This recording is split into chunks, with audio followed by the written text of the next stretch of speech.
Good evening, Style Esports fans, and welcome to the Ionian finals here in the Ionia group.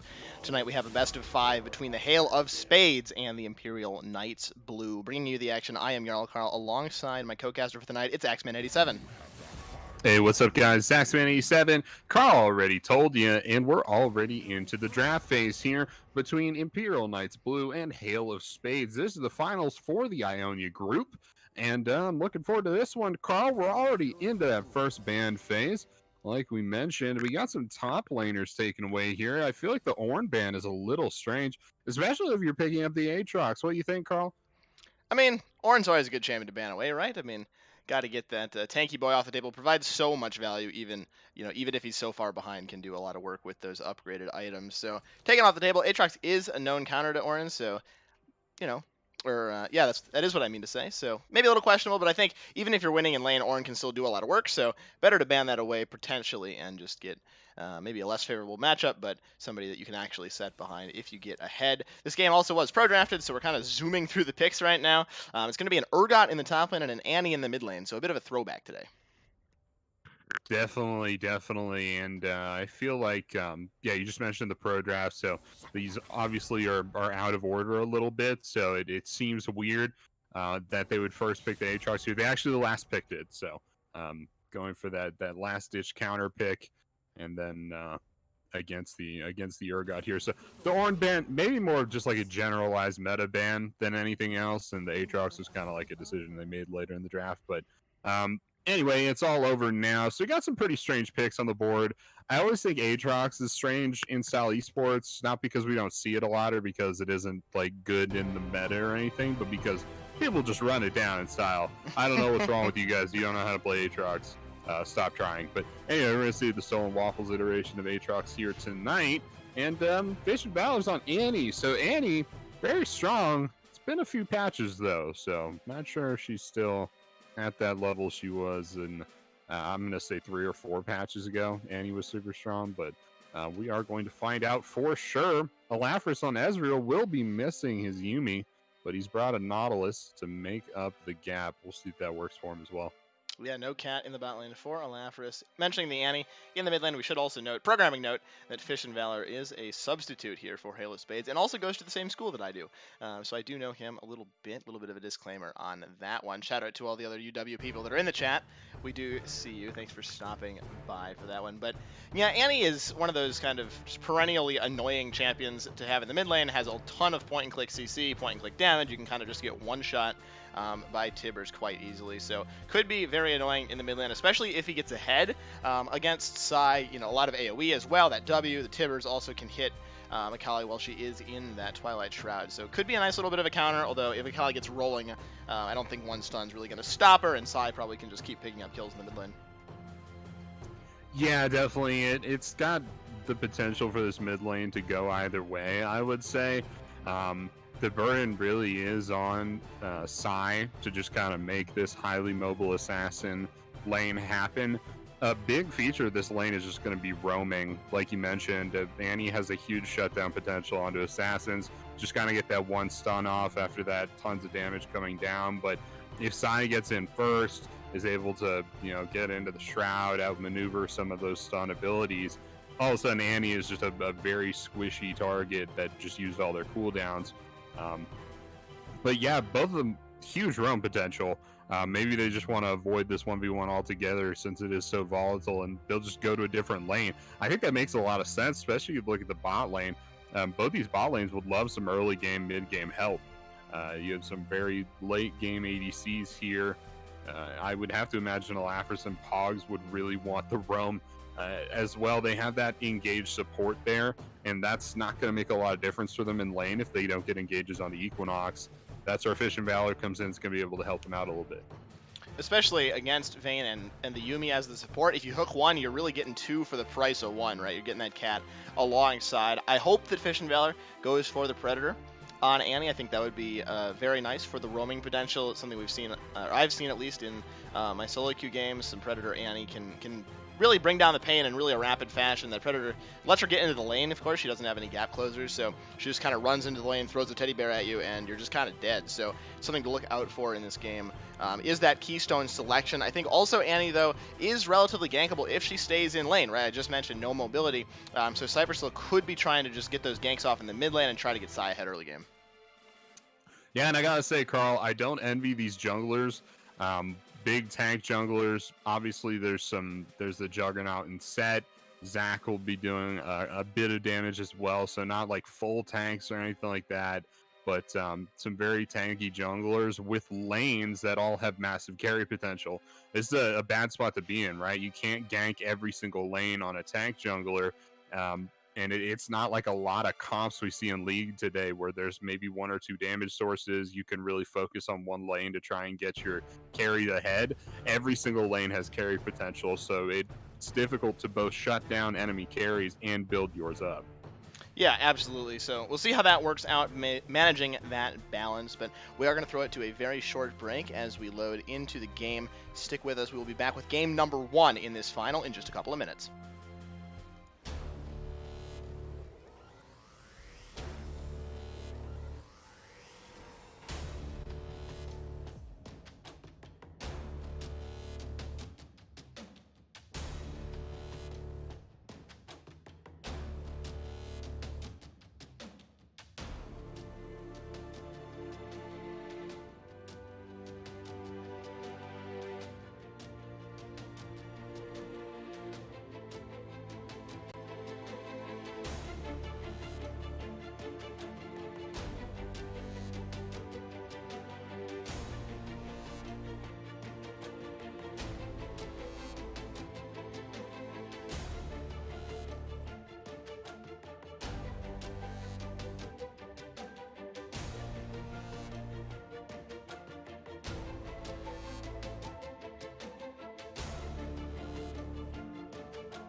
Welcome onto the Rift, everybody, for game number 1 here between Imperial Knights Blue on the blue side and Hail of Spades on the red.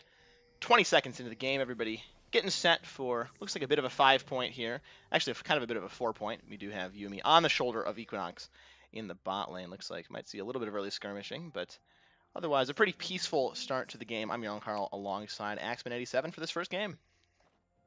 Yeah, and it should be a pretty good one, Carl. IKB went completely undefeated here in the regular season, so even if it is just a one-sided stop for IKB, it should be something else to watch this team play. They're really solid, but not to be outdone, Hail of Spades having a good record in the regular season as well. Of course, making it to finals in the first place. Should be a pretty good team as well. We'll see how they do against each other. Sai might be looking for some kind of gank or something here.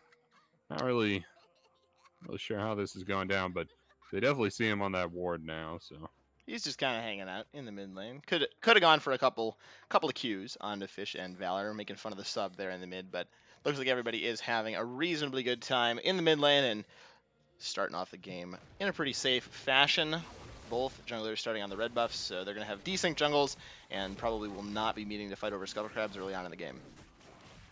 yep, Yunjia not taking the leash there on the top side of the map. Instead, kind of pinging his Urgot off of the buff there. Not sure if he was just trying to do his Urgot a favor, or maybe he didn't want him to take experience. I'm not sure what was going on there. Normally, you just take the leash even if you don't need it because it helps your clear a little bit, if nothing else. But yeah, I guess not in this instance. Yeah, communication clearly on point for Halo Spades, excuse me. Really just going for that ping system. And yeah, it's working out for them so far. Haven't fallen too far behind. In fact, they have a 200 gold lead at this point in the game, just off of some early farming. So could be good for them. Alafris, I want to point out, has the cull start on the Ezreal here. I would expect him to have cut down as well. I've seen this a little bit. I think Sneaky was kind of pioneering that, going cull and take down or cut down to have that bonus or base health differential in the bot lane. Can give you a decent amount of damage, also some extra healing from that cull, as it is flat health on hit as opposed to lifesteal like the Doran's Blade has. So a little bit of an interesting build tech here for the Ezreal in the bot lane, especially in a lane that we might not see a lot of fighting in, although we will see a gank. Yunjia going in for this gank, gets condemned away by Equinox. What a great play by the bot laner. Takes condemn level 2. Very, very smart. Yeah, we already mentioned that Yunji would have a hard time ganking these lanes because he kind of has to focus one or two as a tank jungler, but any of these lanes has carry potential, right? Aatrox can snowball into a victory. Akali, the carry potential there is fairly obvious, but now that Yunji is missing Flash, his job gets much harder. But Equinox has blown Flash, so a little bit of respite there in terms of ganking. He might look for the repeat gank actually after this scuttle. We'll see where he goes. His solo lanes are shoved in, so not too many options there, but he might look to clear a couple smaller camps before he takes the bag. Definitely could. Still has Hex Flash, so it's not as bad as if he just didn't have any mobility. Could still look for some ganks over walls with that. And on the IKB side, they do still have all 3 combat summoners available in the bot lane on the Yuumi and the barrier on Vayne as well. So should be able to keep themselves safe, at least in the 2v2, surviving any hooks that might come through from Pogs. I also want to mention there is no heal on any summoner in this game, so no healing your teammates will come through. Everybody's just going to be in it for themselves. Fish and Valor taking a little bit of a bad trade in the mid lane as Yunjia clearing out a ward in the top. Yeah, definitely. And both of these very late game marksmen, you know, it kind of makes sense that they don't have heal. You're not really looking to all in on either side. I would say anyway, it's really just kind of an issue of make it to the late game, which I certainly like. I'm not 100% on the exhaust for Alafris. I feel like that isn't going to help him as much as he thinks it will, especially with the Zac. I mean, Zac isn't like the potency of the CC and things like that isn't really harmed by exhaust or anything. Now, there is one damage source in a gank, in a 3v2 gank like that, and it is just Vayne. So getting that exhaust onto the Vayne, that could be pretty good, but I mean, at the end of the day, I think the lockdown from the Zac, the CC coming out of Yuumi as well would be a little bit more important. So maybe you take heal or barrier or something like that. Barrier is a little strange too, though. Equinox has barrier. Not sure about that one. How do you feel about these, Carl? I actually don't mind either of them that much. I think the exhaust will come in handy against Psy in the late game. I know it can be hard to find vision on the Akali a lot of times to get the exhaust down, but can, cancel out a lot of her damage, especially with that ultimate perfect execution coming through. I think the exhaust is really just to exhaust whatever one of these carries gets really far ahead that's trying to dive on the Ezreal in the backline. Won't help against Cypher Soul like you were just saying, but nothing really does. Cleanse won't help against that Zac either. As for the barrier, stopping the burst from Annie I think also makes sense. Does a better job of that than heal, as we are going to see the dragon now being being started up. Cybersoul's in the pit. This Dragon going very low, going to be going in onto Yunjia, going very low. That's first blood in favor of Cybersoul, trying to get himself out. He gets over the wall. Fish and Valor trying to go in for a play, but the flash of the wall not going to keep him alive. Sai now going back in. Perfect execution is picking up a couple of kills, and IKB just turned this Dragon on its head. It's 5 kills for them. Every member is dead. It's a cross map. Ace as Corvus died in the top lane to Stolen Waffle as well. IKB running away with this early game. Carl, I'll be honest with you, that was a very visually confusing fight. There was a lot of interactions I had not seen before going on there. I think the first would be stretching strikes and then the blast cone. I had never seen that. I guess it actually attaches to the blast cone and can pull somebody towards it. That was interesting, which kind of confused me for the rest of the fight. But, I mean, you also had Annie getting over the wall somehow. I guess had to have flashed, but then immediately died. So it was kind of like, what happened there? And then, yeah, Cypher Soul. Why was Cypher Soul doing so much damage? That struck me as strange. Yunji was just taking tons of damage from the Zac. But, yeah, at the end of the day, my goodness, IKB 5-0 here at just under 7 minutes. Cross map ace, and just to add insult to injury, that solo kill in the top lane, Stolen Waffle coming out victorious over Corvus. Both of them did use that flash summoner spell, so no flashes in the top lane. Most flashes used by the top side, at least so far, for Halo Spades. So both solo lanes are gankable. Now by Cypher Soul, not a lot of mobility. There is that dash on Corvus's Urgot, but it takes a little bit of time to channel. Zac could still be looking for this gank, as Sai also with quite a nice lead in the mid lane. Went for the Mercurial Treads first, or Mercury's Treads, I should say. I think a very nice, respectful selection on that one. Might see the gank, actually. Fish and Valor going to get jumped on here by Cypher Soul, like we were just saying. No flash available, very low. Fish and Valor, the flash from the tower by Sai as well to finish off the kill. Now on a killing spree, 3-0 on the Zakali. Yeah, and here's Yunji in the top lane. They'll be looking for Stolen Waffle. Going in onto him. World Ender has been popped, but he's just not going to be able to get very far. Gets pulled back in by Corvus. There is the kill. Traded back. The first kill for Halo Spades. They're on the board. Yep, they are on the board. They have decently shut down the Aatrox at this point, I think. I didn't actually see how that solo kill went down up in the top lane, but it was a little ridiculous. I mean, in my mind, Corvus was very far ahead at that point. I think he had like a 20 CS lead, so to see him die to a solo kill was pretty strange. He must have taken some turret shots, I would say, Carl, because to see them fight in that gank, I really don't think Corvus needed Yunjia there. I'm pretty sure Corvus just killed Aatrox all by himself, but as it was, the 2v1, Aatrox ended up going down very, very quickly. And, yeah, I guess we'll see how this 1v1 plays out as we move later into this game. Corvus does have the Bramble Vest. I'm not sure he had that for the first fight. I don't think he did. Did not, but here's no. Teleport back at the top line. Yeah, he teleports himself back in. Both top laners have now used that to get those resets through. Not a ton of itemization coming through for Corvus, but that Bramble Vest is a very key component for his build up against this Aatrox, who of course heals so much. Did not have that in the first fight. Did have it in the second. Maybe made all the difference there for him. Definitely a very strong item against things like the Aatrox, like the Fiora. Can add a lot of damage and healing reduction. Sai might be the target in the mid lane. Now Pog's going for it. There's a flash over the wall to try to get a bit of CC, but Sai just kind of walks himself away. Control ward not going to find a lot for that one. Sai escapes. Yeah, you got to go fishing with the fisherman, right? And at the end of the day, Pogs isn't able to pick up the kill onto Sai. A neat little flash, though. That was his actual flash. I'm not sure if Pogs has Hex Flash. We can check real quick. Nope. You can see it if he does, like Yunjia does, yeah. He does have Inspiration secondaries, but... Fight over the Herald here. Herald going very low. Will it be taken down? Cypher Soul trying to pick up this objective. He has picked that up. World Ender has arrived as well. Corvus now trying to get in, but he just can't get anything for this one. 2 kills traded for it as well. Fish and Valor now the focus target. A nice dodge on the Tibbers by Sai, able to get himself away. That's 2 kills, and the Herald picked up for IKB. Man, very well played there by IKB. They steal away the Rift Herald, which I think is probably the biggest event of that fight. And we'll see where. I'm not sure who ended up picking it up. I think was it Sai? Yeah, Sai has it. Yeah, it's Sai. Sai has it, huh? So I guess that's getting dropped mid. You would have to imagine dragging up in under a minute now. Tibbers just kind of wandering around the mid lane, and not getting too much. What is Saber doing?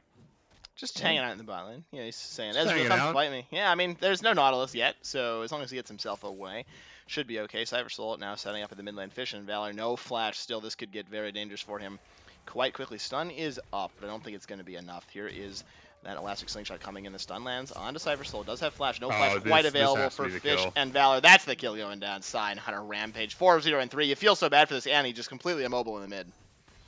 Yeah, that's rough. I mean, most of that was just Psy allowing the wave to push into them there, and basically giving Fish and Valor no choice but to push up.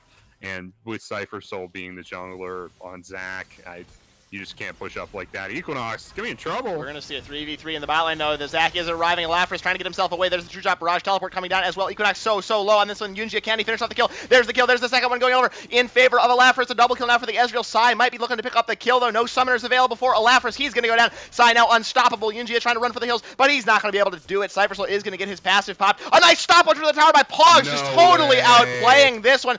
Pogs, I don't think he's going to be able to kill the Nautilus, though, or the Zac, I should say, has to get himself away. Both of them very low. Cypher Soul walking himself away. Halo Spades trying to fight back in that gank, but it was messy all around. Yeah, definitely pretty messy. I would say, with more kills on... Okay, Pogs going back in. He's going back in. Might have bitten on a little more than he could chew, though. Cypher Soul says, hey, let's bounce, and picks up the kill. I don't know about that one. I feel like if you're Pogs, you go in much earlier. Maybe when you had the minions still alive and were a little closer to turret, but yeah, then they don't have too much success there. Second dragon here. Cypher Soul is looking for it. Might have a Mountain Soul, excuse me, or an Infernal Soul. But this will be the Ocean Dragon. IKB should have it fairly easily here. Yeah, no contest really available. By Halo Spades, they're going to have to give that one up. It will be a Mountain Soul this game, so a little bit less impactful in the fights, although the shielding is very nice for at least Cypher Soul coming in. Not a lot of frontline for IKB this game, so maybe not the most impactful as it could have been if it were on some different champions. But still, obviously, you take the Soul if you can get it.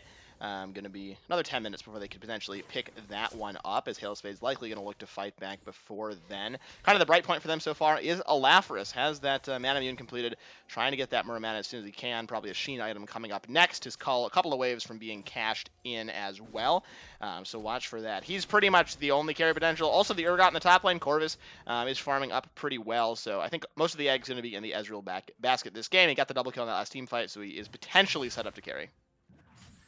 Yeah, and I gotta point out, Carl, I love the sweepers on Summoner's Rift right now. You got 5 on the map. That's good vision control. Yunji looking for some top lane, but Stolen Waffle's seen this one before, and he didn't like it the first time. He'll be able to walk out of there. Yunji's not giving up, though. He's sticking around. He is definitely not on any vision as he swept that bush, but Stolen Waffle actually diving headlong into the bush. I'm not sure what he would have done if Yunji was there, but... I guess maybe tried to 2v1. He had Sai on the way, but I guess we'll never know. And as it stands, looks to be like Cypher Soul is just going to keep up the pressure on the bot side of the map. I really feel like Halo Spades, Alafris is their saving grace at this point. I mean, you have the late game win condition. Alafris isn't necessarily like very far behind in CS. He also has like an okay score line, and I'm really only saying that he's the saving grace because everybody else is pretty much shut down at this point. It's maybe Corvus is having an okay game. Waffle, there's the flash. Oh, he disconnected. That's just so unfortunate. Stolen Waffle going to get taken down. Showstopper and Fear Beyond Death come out. Corvus picking up the kill onto Stolen Waffle. I expect we're going to see a pause. There it is. That is just such unfortunate timing, X-Man. To be honest, Carl, and I'm going to say something a little controversial here. He DCs. Corvus and Yunjia use, I think... Take a look here. Flash and both their ultimates for this kill on Stolen Waffle that couldn't fight back. I feel like once you DC, this is best case scenario for you. Is the enemy team using all of their significant cooldowns to kill you? Obviously, I don't think Yunji and Corvus knew that he had DC'd, so as far as they were concerned, they were just using their abilities to the best of their ability. But but for Stolen Waffle, this isn't too bad. I mean, he was going to be DC'd anyway, so that they used all these abilities to get the kill on him is a little bit better than it could have been. Yeah, you probably wish you could have gotten a summoner out of that one. I think that was the Hex Flash. Might have been the real Flash. Actually, I might be crazy. Somebody can correct me on that one. I think it was the Flash, but... Might have been the real Flash. Yeah, we're going to find out in 5 minutes when that turns back. Somebody in the chat also could let me know since we're just kind of hanging out right now. But, yeah, Stolen Waffle... he looked like he was just a free kill, and then it turned out he was a freer kill than they thought, right? So you commit to it really hard and you go, wait, this guy's not moving. What's going on? But we already used our ultimate. So those will be back up reasonably shortly for them. Stolen Waffle in the Death Chamber for just more than half a minute here. So we'll miss out on some farm, but I think he will be okay. If we take a look at the gold, has 800 in his pocket, so might be able to complete that Black Cleaver. So that could be possible for him. Also has the Caulfield's Warhammer, so it's kind of component day here for the Stolen Waffle on the Aatrox. But yeah, has the teleport to get back to the lane. Might not have that then for the upcoming Dragon fight, so that could be significant if he does have to teleport back up to that top lane. We'll see if he decides to just walk it out. He has Sai in the top as well to kind of cover his wave for him, so I think he will be okay without that teleport. But of course, we'll see what his decision is. And to be honest, Carl, I mean, Sai might be doing not so much lane holding as they are getting a double kill up in the top lane here. Sai is very, very far ahead. Maybe not so much ahead of Corvus, but I mean, if Yunji just walks straight down to the river right now, they're dead. Like for sure, 100%. 613 on the Akali has the Gunblade. That's basically all you need before 15 minutes to be just a powerhouse. That said, Corvus looking pretty nasty. I mean, that's a lot of CS, right? For this stage of the game, it's almost 10, I think. Yeah, we'll go around 8. There. Math's yeah. math's always really fun. 14 times 8. For Anyone sure. in the For chat, sure. 140 minus 28. That's going to be 112, I think. Even more critical if we're talking about the Corvus Sai 1v1. Corvus doesn't have any MR. Thornmail isn't particularly going to be helping him. He also doesn't have a completed item while Sai does. Corvus also has tier 1 boots where Sai has tier 2. So that could come into play here. Now, am I saying Sai is going to walk up there and just 2v1 super easily? I don't know. But Akali has a lot of outplay potential. And both Corvus and Yunjia do not have their ultimate abilities. So it could be a little bit closer than most 2v1s we've seen in the past. You think Fish and Valor is going top? Looks kind of like they're following Sai up there, but I'm not sure they will now that Stolen Waffle is dead. He's walking on up. I don't know. He does not have Predator. We haven't talked about that really yet, so has not had that available the whole game. I don't think Sai is going to be walking up there for the fight. There is a ward in that bush, so that could happen. That actually could just reveal him, excuse me. I don't think they'll go for the fight on him. They have no ultimates, no flash on Yunji. I think they're just trying to get themselves out and probably go for a reset. I'll flip back to the gold here. Yeah, 1340 in the pocket of Corvus, so he can complete his Black Cleaver when he gets back to base, so that should be fine for him. I don't think they really want to fight this. They have the wave pushed into the turret. Probably just looking to go for the reset, but Sai, I think, will just be on that wave clear duty. I expect the mid lane push to just come through for Fish and Valor. That I think would make the most sense here. There is Cypher Soul covering, so he has to be a little bit careful. I would very easily say Cypher Soul could 1v1 Fish and Valor at this point in the game, but I think he can just push the mid wave in and reset as well. Back to the gold one more time. Should have enough for Ludens. So yeah, a lot of items could be completed now as they reset and look for the dragon in a couple of minutes. And just to talk about the overall game state more in general here, Imperial Knights blue obviously very far ahead in this one. 2 dragons to naught, but they don't have any towers yet, right? The tower is still being held reasonably well. Only the mid lane tower that has gone down a little bit in HP here for the Halo Spades side. So they aren't that far behind in this game. A little bit less than 3,000 gold lead. So if they can kind of neutralize a couple of these characters, if they can get the shutdown on Zac, if they can maybe shut down the Akali at some point, maybe steal this dragon, get a couple more kills on Alafris, there's definitely windows for them to get back into the game as long as they don't continue hemorrhaging gold. Yeah, for sure. We already talked about, Corvus being fairly strong, about Alafris being fairly strong as well. I think they could probably bring this one back. I think Alafris stacked Cull already, right? Yeah, they got the 100 CS. They actually just did it. So they can sell that as when they back next. So that'll be good for them, but also has Manamune completed too. We'll see what Alafris builds here, and I'll be interested to see because he is in this position where he's kind of behind, but also needs to carry. So it's not like in a lot of situations where you're the marksman, you're behind, you have this top laner with carry potential. You're thinking, okay, well, cool. I could just build like CDR, maybe go for like Iceborne Gauntlet or something like that, and just try to provide some safety for my team and a little bit more CC and stuff like that. Like you can't just count on Corvus to like hard carry this. Like your team on a whole is too far behind. So I think you have to go a little bit more aggressive with the build path, and it'd be interesting to see what he goes for. I mean, normally when you're talking about aggressive build pack, you're talking about Triforce on Ezreal, but I don't think he has the gold to A, start doing that, and also B, like the cash flow to have a hope of completing that item before they lose this game. So what does he go for here? I don't know. Yeah, we definitely will see what he decides to go for. For now, we're going to throw it to a very brief break while we wait for the reconnection of the stolen waffle. So hope you guys stick with us. We will be back as soon as he is. Don't go away.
Welcome back on to the Rift, everybody. We do apologize for that technical delay. Stolen Waffle's power apparently decided it was just done for the day and took a step back for a sec, so he had to reset his internet and other technical items. But he's back in the game, we are told, and zooming toward the mid lane now. So, yeah, again, we apologize for the technical difficulties, but those should be behind us. We're back in the game. I'm Yarl Carl alongside Axeman87. What's up, guys? Axeman87, and yeah, first things first, Carl. IKB got a lot of control wards down there around that dragon. It's almost like they want the next dragon. I can't imagine why they would. And that doesn't give them. Ooh, gank in the mid lane.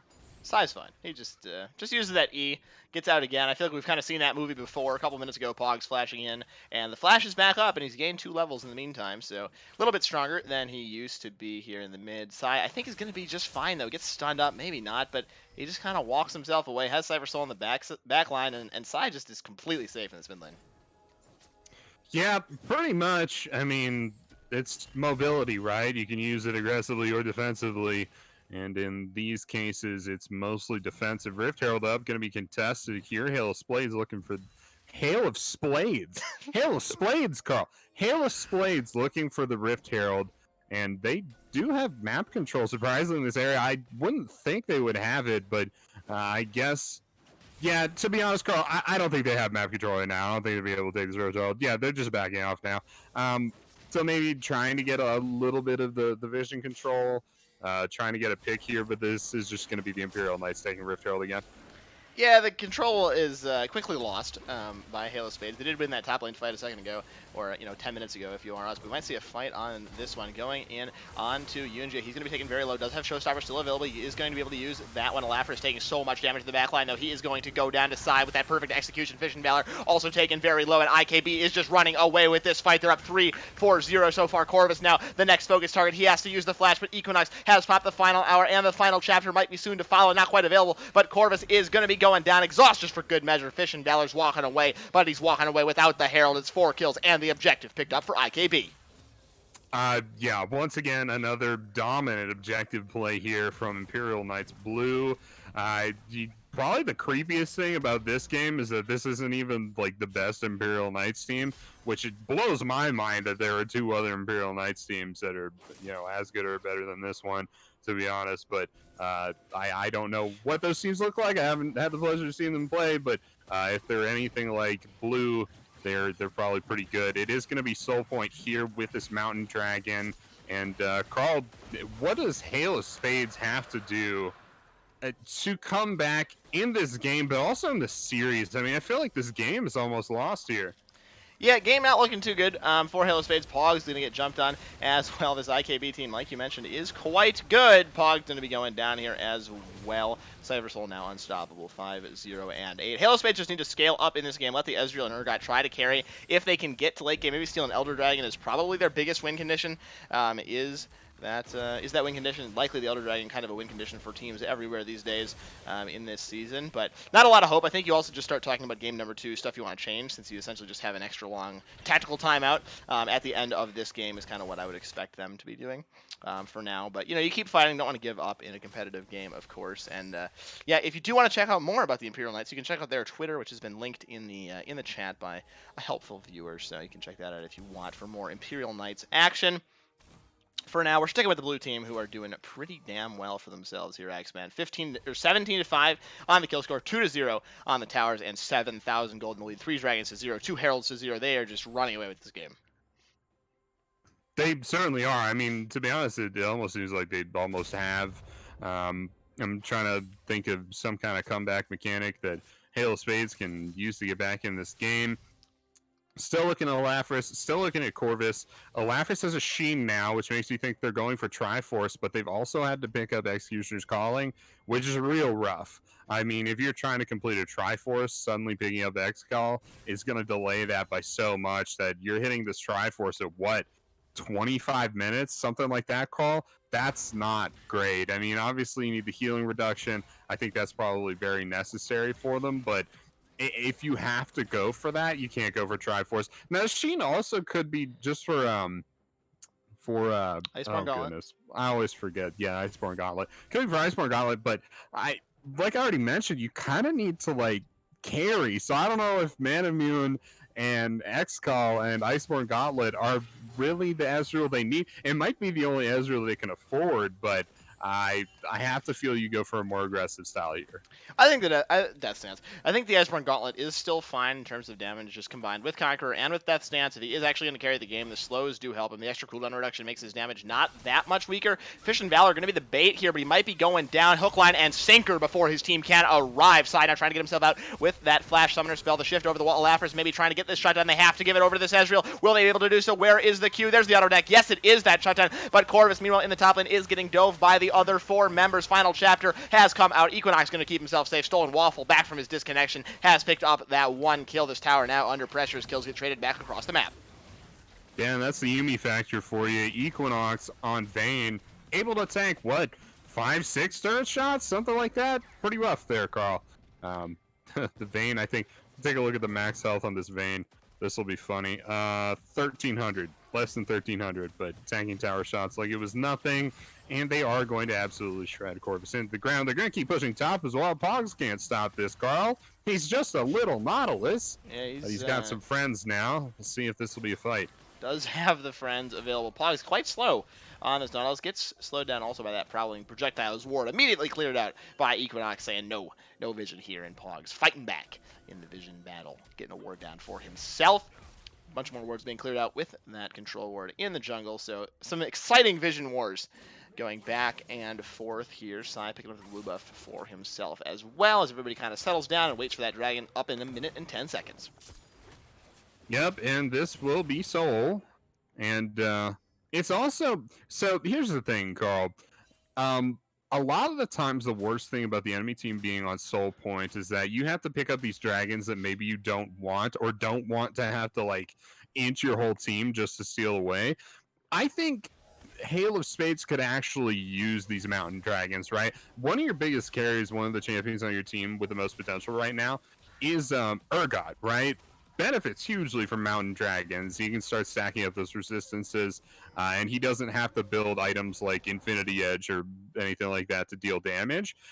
We're looking at this Ezreal as well, who is also has some carry potential still left in him.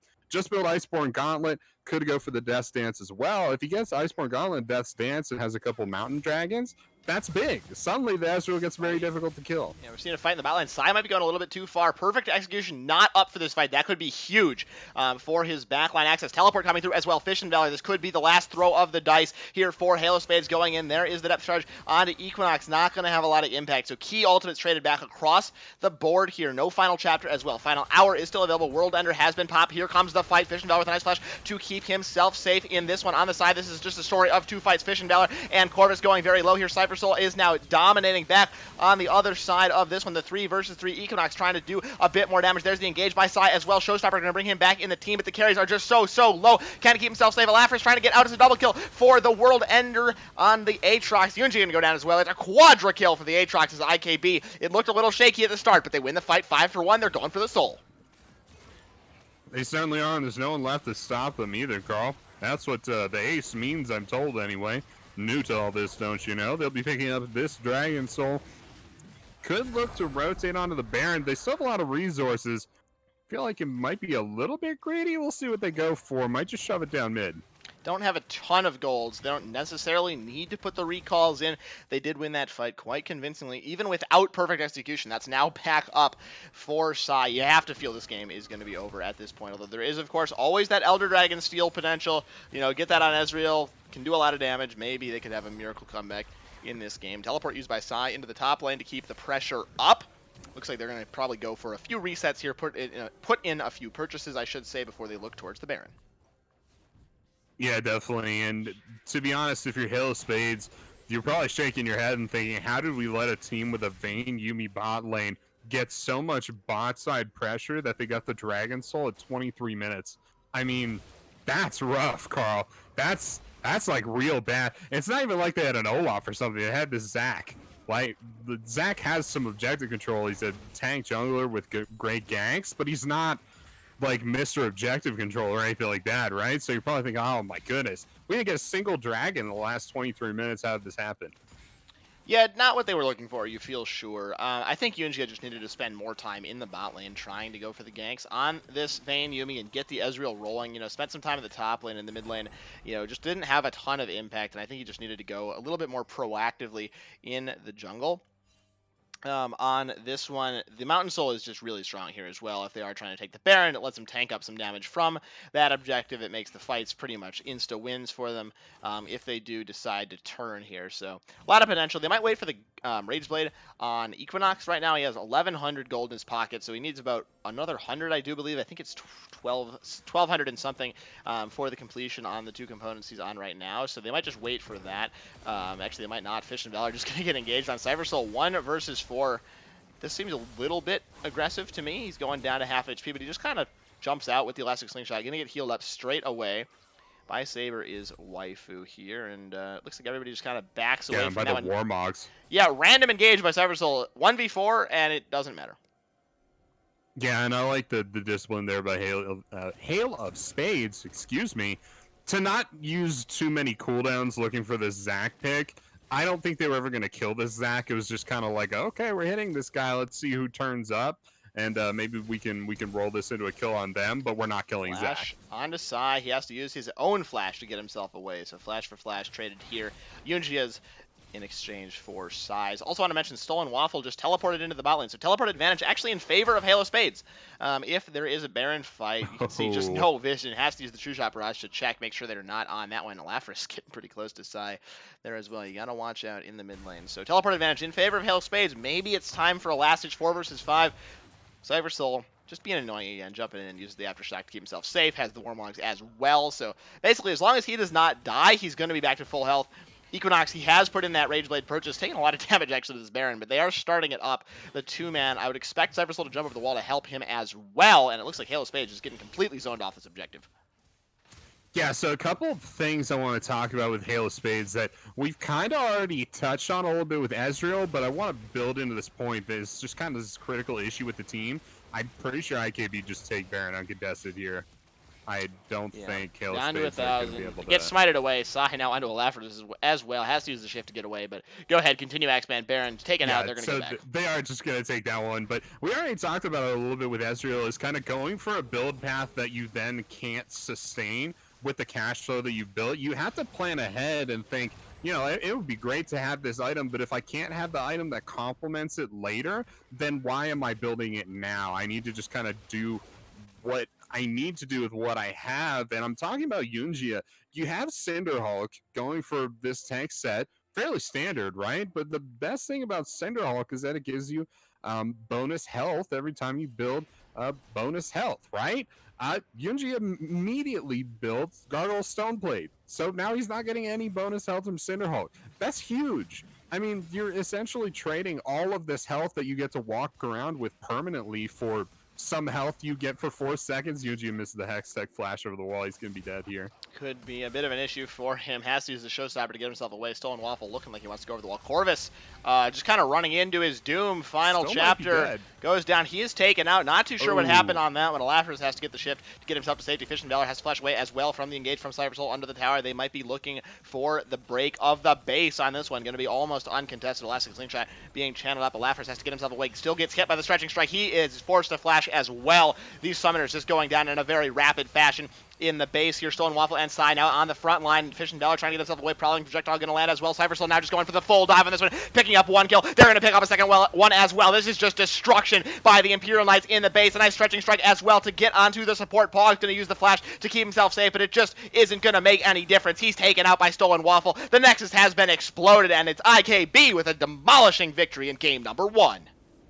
Demolishing is an apt description, Carl. Wow. I mean, you take a look at games where one team gets all 4 dragons in 23 minutes, and you'd probably say, this is fairly dominant. But I mean, they had I'm not even sure, like a 14,000 gold lead, something like that. Those are some big numbers, so I'm not even sure. I don't even think I can count to 14, but that's a lot of gold, Carl. That's like 4 death caps. Maybe I'm going too far with the math here, but that's a lot of gold. Anyway, yeah, they got absolutely destroyed. So I'm already kind of thinking that what can Halo Spades do to get back into this game, right? Um, for me, a lot of it is itemization. You had some good things going on in the macro. You had Corvus like out CSing top lane for a good bit of time. You had a Lapras that was making some good things happen in the bot lane, got the double kill early, but just some very bad macro. I mean, you can't give up all 4 dragons, Carl. Yeah, giving up 4 dragons, probably. Yeah, giving up the 4 dragons probably not what the doctor ordered. Sorry about that, everybody. Had a little bit of a Discord muting issue.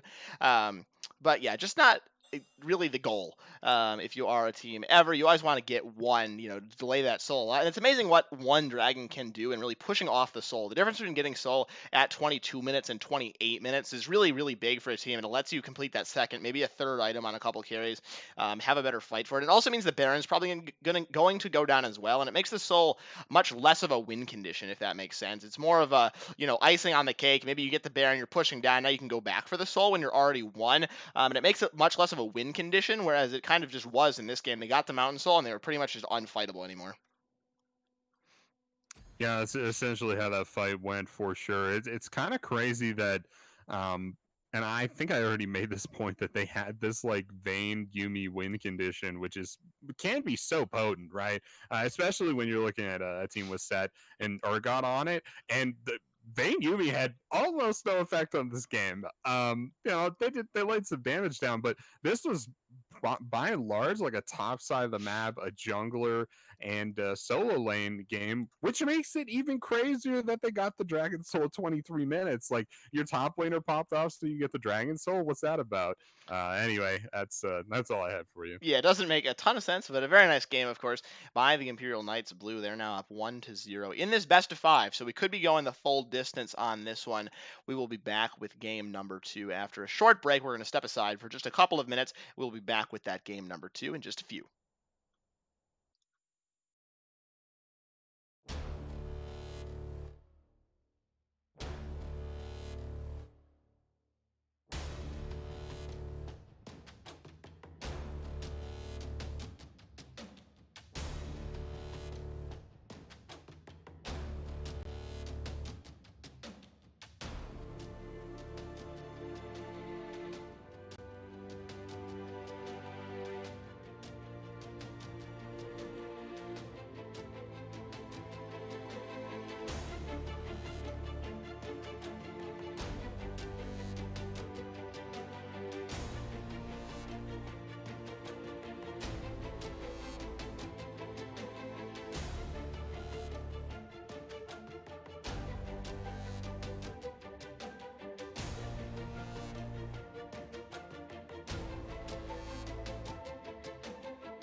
Welcome back, everybody, to game number 2 here between the Imperial Knights Blue and the Hail of Spades. It is 1-0 in favor of the Imperial Knights thus far. We are now into Champion Select for that second game of this best of 5 in the finals for the Ionia group, the second tier of Style Esports here in Season 3. Breaking down this game and bringing you the action, I am Jarl Carl alongside my colorcaster for the evening. It's Axeman87.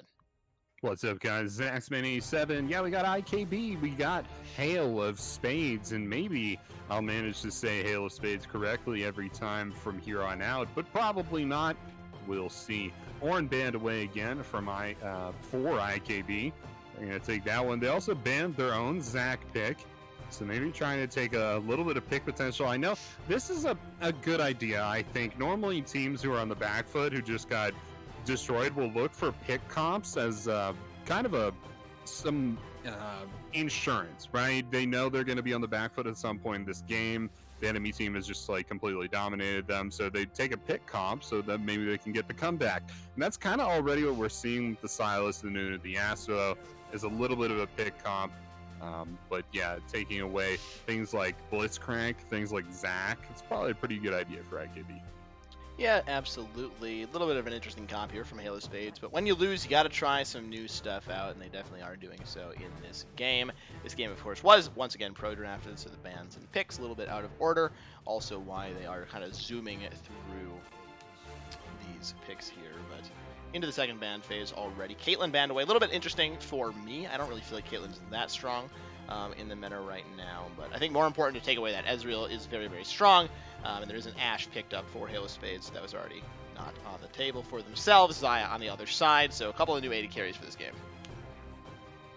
Yeah, and the Caitlyn ban is a little bit strange. I mean, you don't want to get poked out of lane, I don't think, but if you're going to be picking Lulu and Ashe, the Caitlyn ban is a little strange there for sure. I mean, Equinox also just played Vayne, so clearly he's not super into the meta or anything. He's just kind of trying to play marksman very well, that he knows how to play very well. So banning away Caitlyn doesn't really make a lot of sense to me. You just got dominated by a late game duelist. I would say ban more late game duelists and not just like range meme marksman like Caitlyn, but it is going to be the Xayah, and I think this was maybe a similar pick to Vayne, so probably one I could have predicted anyway. But Bard coming through as well for Saber in lieu of the Yuumi, which was up, but I guess just didn't want to take it this go around. Bard very strong in their own right, so that's a solid pick there.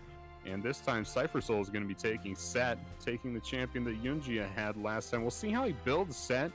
Game 1, Yunjia took Phase Rush, I believe, on the Set.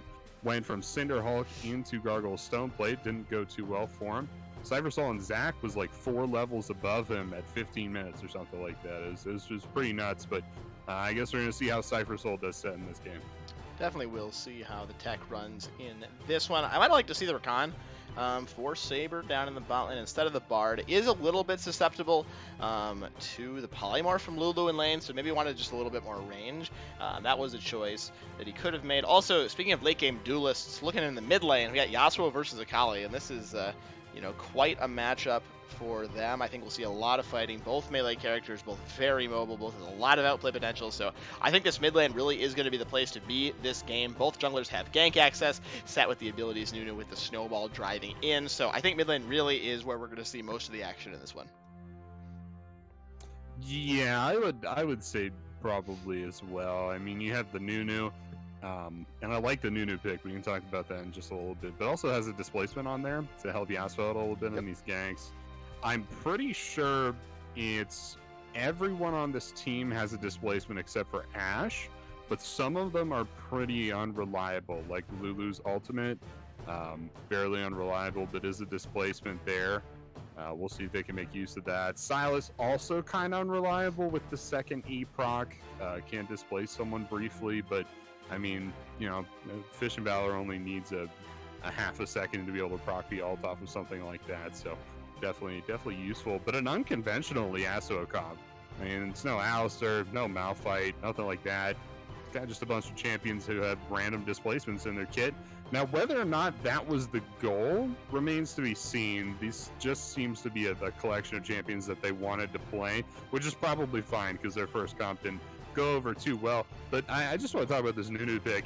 They just lost game 1 by giving up all 4 dragons. I love this Nunu pick. This is a great adaptation to how this series has gone so far, and I definitely can appreciate it as an analyst, as a caster as well.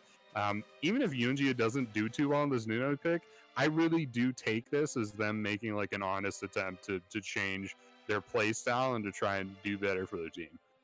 Yeah, I think it makes a lot of sense too. If you are, on the back foot, had some objective control problems. I think they lost all 7 major objectives, Epic Monsters, in that last game. So you want some control, go for the Nunu. You can probably pick up a couple of them. Also very strong with the Yasuo as well. That knockup, that snowball can do a lot of work. I think the Sylas and Lulu knockup's not really what we want there for them. Also can steal the Wukong ultimate, the Sylas can, so that could be another knockup as well for him if he decides to go for that option. So I think Fish and Valor will have the knockups, yeah. So always available to go for those, but we are going to throw it to one more short break before we get into game as we wait out the load time. So we will see you on the other side. We will be back in just a few.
Welcome onto the Rift for game number 2 here between Imperial Knights and Spades. 30 seconds until minions spawn is the point we have reached here as we've gotten through the loading screen. Ionia chilling in the mid lane with Nunu and Willump. That's 2 champions against 1. That's Nunu and Willump, so make sure you do count them both.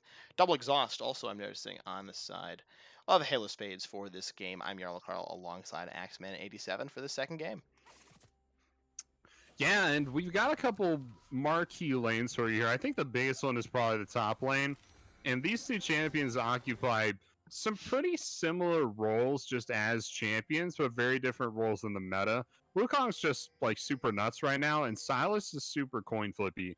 Has some pretty big highs, some pretty big spikes, different stages of the game.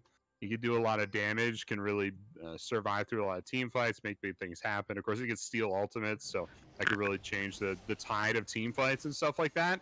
but he's also very bad at clearing waves. He also is a melee AP champion. He's got a lot of weaknesses, right? So it's almost a little weird that Corvus blind picked this and immediately was given this Wukong lane, which he will almost certainly lose. I mean, it would take some pretty hefty jungle interference for him to win this lane. And at that point, I feel like Yunji is just kind of inting because Nunu should be in the bot side of the map taking those dragons and ganking mid lane with the Yasuo synergy. So it's pretty much just Corvus trying to survive to like level 5, level 6, maybe trying to all in Stolen Waffle and see if he can surprise them with the Kingslayer healing.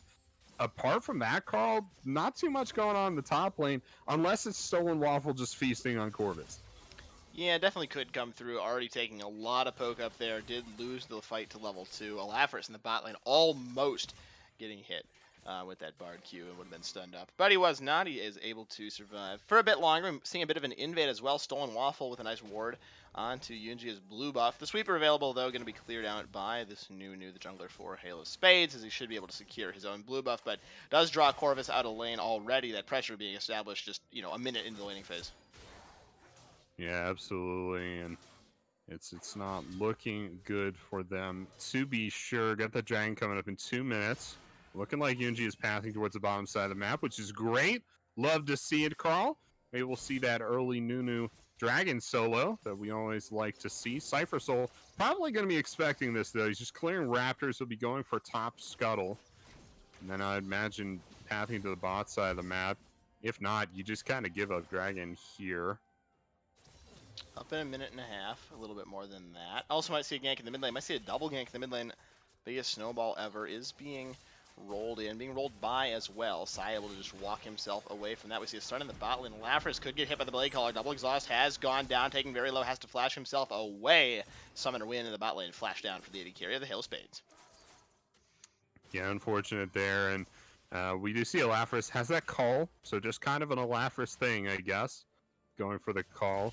Is a late game scaling marksman, most of them are, but I'm not really sure call is going to be the best on Ashe. I feel like you have a little bit of an early game advantage, so maybe giving a little bit of that up. Oh, in the mid lane, didn't even see that happen. Yeah, Sai just with the engage onto Fish and Valor. Fish and Valor went a little bit too aggressive. Found himself on the receiving end of an Ignite. Flash for flash traded. And the Q coming through for Sai to pick up the kill for himself. Continuing his dominance on this Akali in the mid lane. Yeah, absolutely. So Fish and Valor, that thing's not looking good for them. Just the one kill, though. CS differences aren't too extreme at the moment. Wave pushing into them as well, so we'll see how much of an effect this has. Pick up that second Doran's Snowball Blade. In the bot lane coming in. Equinox could find himself in a world of hurt. Does have flash available, though. Going to be able to flash away. A nice stun onto Yunjia as well by Saber with that Q. So flash expended by Equinox. Summoners now equal in the bot lane, but no kill unit over for the Halo Spades. Yeah, not getting anything too much just yet. We got Dragon spawning here. Yunji's looking for the reset. Find that a little strange. I mean, you definitely don't want to give away too much tracking, but especially when you're about to solo an epic monster. So maybe this reset is okay. It almost makes it a little weird he went for the gank, right? I feel if you're Nunu, you just kind of go for the solo here, and maybe you don't even look for lane priority. It might just kind of be like an old habits die hard thing. Because with a lot of junglers, you do have to get that lane priority before you go for it. With Nunu, though, I really feel you just go and take it. He does have mid lane priority now. We'll see if they take it. Not looking for it just yet. I'm going to need him to pull the trigger on that pretty soon. Cybersoul's kind of getting to clear his topside jungle for free. Once he clears this, he'll be able to move the bot side of the map and have that a CS advantage, a significant one, especially for a set over a Nunu. And it'll almost be like Yunji's kind of giving up their advantage here. They did get aced, Halo Spades did last game, trying to go for the early dragon. So I think a little bit understandable. You do need to have priority across the map. Nunu can't even, even Nunu can't do it if he is on Vision. You can't do it if you're on Vision, X-Man.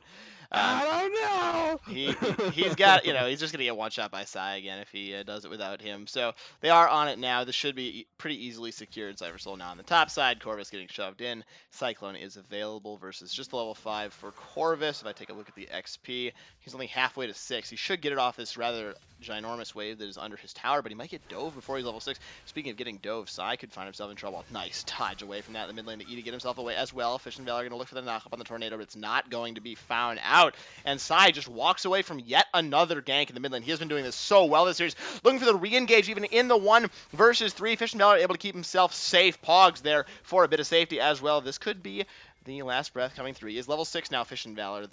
Nice hawk shot as well for some vision, but not to be. Sai does use the ultimate, doesn't get a kill, but he walks himself away. Yeah, gets out of that one. The ult maybe a little bit greedy, but he's okay. As you mentioned after that one, and with Fish and Valor having kind of a conditional ultimate, doesn't give them too big an advantage. So I just kind of has to make sure they don't get hit by a tornado or anything like that, or they're gonna be taking a lot of damage. We'll see. No, actually, wind wall wasted here. This could be huge. Sai could maybe roll this into a solo kill. We'll see. Stolen Waffle. Oh, Corvus suddenly doing a lot of damage, maxing that W. That's really how you hit those power spikes with Silas, is eventually you just have enough points. Oh, Fish and Valor. The under the tower by Sai, not going to be enough to finish the job. The Ignite, not going to be able to pick up the kill, but Fish and Valor push out of the tower, or push out of lane once again. This is a big wave that he is going to miss. Sai just in complete control of this lane. Looks like Fish and Valor had less than 10 health there after that trade. It regen pretty quickly, so it might have been a little bit more than that, but needless to say, very low, very close there. Almost got lucky, you could say, but they are going to be walking back. And yeah, like you mentioned, lost a lot of CS, but the wave's going to be frozen right outside his turret, which is nice. I mean, this is a good place to be in when you're behind. So if you can hold on to this, that'll be for a good thing for sure, especially if you have a Nunu kind of hovering your lane for you. You can maybe turn this into a gank. Now, Sai has been very elusive in these ganks. I don't think Yunji has actually touched Sai yet, like with any abilities in any of these ganks. So, you know, it's going to be a rough one, but if they can get him to Corvus taking a lot of damage in the top lane. There's the hijack against. There's just a lot of cyclones up here. Corvus flashed himself away. There's the flash to follow. Stolen Waffle going to pick up the kill. And Yunji, still level 5, going to be discouraged from that gank. A solo kill for the monkey in the top lane. Yeah, and this is just good itemization. He went for, like, literally first item, Executioner's Calling. That's just exactly what he needed. Kingslayer is Corvus's bread and butter. Gank in the mid lane. It's round 4 in the mid lane, and Sai, once again, just walks away, takes about 50 damage, probably just from some random auto attack, and trading back better than he got. Cypher Soul has arrived on the scene as well. Here is going to be the engage. This could be a 2 versus 2. Yunji has arrived as well. This could be the double last breath. Not going to be going for it. The Absolute Zero is available under the tower, but there's a showstopper just trying to knock the lights out of this one. Enchanted Crystal Arrow, what a great shot from the bot lane, stunning up this champion, but Cypher Soul doesn't even care at this point. There's the knock-up. Last breath could be available, but he doesn't have vision, I don't believe. Cypher Soul under the tower, going to be picking up the kill and survives for his trouble in the bot lane. The IKB bot lane going to be forced back a little bit, but everybody is going to survive mid lane fight for the Knights. So I'm trying to figure out what Waffle is building up in the top lane. He's got couple daggers, got X-Call, he's got the Vampiric Scepter. If he's going Bork, I mean, I'm just so Bork is fine. I like the Bork. Bork is pretty good, but I'm just like, I'm kind of wondering, when does Boots come into this equation? He's got an X-Call, he's got component items for both sides of Bork. Is he planning on building like Boots in the next 10 minutes? I'm not sure when that's coming through, but I guess he's got some pretty good cash flow at the moment, so maybe you can look for that here in the near future. It's not like Silas has a ton of escape. Well, we're going to see. There's no Boots in the top lane. Could spell his doom. No Cyclone as well. He gets rooted up. You have to feel he's going to be going down here. Yes, he is. Corvus has picked up the kill onto the Stolen Waffle. Reminiscent of last game. We saw the kills traded back in the top lane in that one as well, although there wasn't quite the same 35 CS gap as we see in this one, so it could be a bit different. Has completed that main component, the Bilgewater Cutlass of the Ruin King up there in the top lane, so takes 1 death. Hail Spades finally on the board. Yeah, and I gotta say once again, I'm not sure about this. I feel like you just leave Corvus to their fate if you're Yunjia, and keep focusing on the bottom side of the map where you're starting to stack up these dragons. Dragons in like 20 seconds? Yeah, 15 seconds now. And he's up in the top side taking Rift Herald.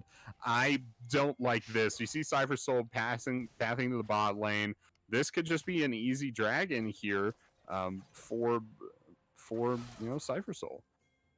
Could always look for the steal. Doesn't have flash, but might be a blast cone available for him, or just snowballing in for the steal can be quite frustrating if you're playing against Nunu. You know, the dragon gets sent at 2,000 suddenly, that Yeti appears, and you just kind of lose the objective. So Equinox going to be zoned off a little bit. Priority in the bot lane for Halo Spades, not so much in the mid lane. Pogs, nice polymorph onto Bard, but it is just on the support. Alafra's kind of frontlining here. Yunjia going forward. Red team has picked up the dragon, a nice tempered fate as well to channel, get the Nunu off of this situation. Equinox now could have a big blade caller. That's a double root into a double stun. Showstopper coming through as well. Just a huge combo for the Imperial Knights, but the Absolute Zero could do a lot of damage here, and probably not going to be enough. A killing spree now for Sai, as Alafris chose the wrong direction to go. This fight going to fizzle out after just one kill, but the dragon picked up as well for the IKB side. Yeah, and suddenly it makes it seem a lot worse that Yunji was up in the top lane getting one kill and stolen getting the Rift Herald.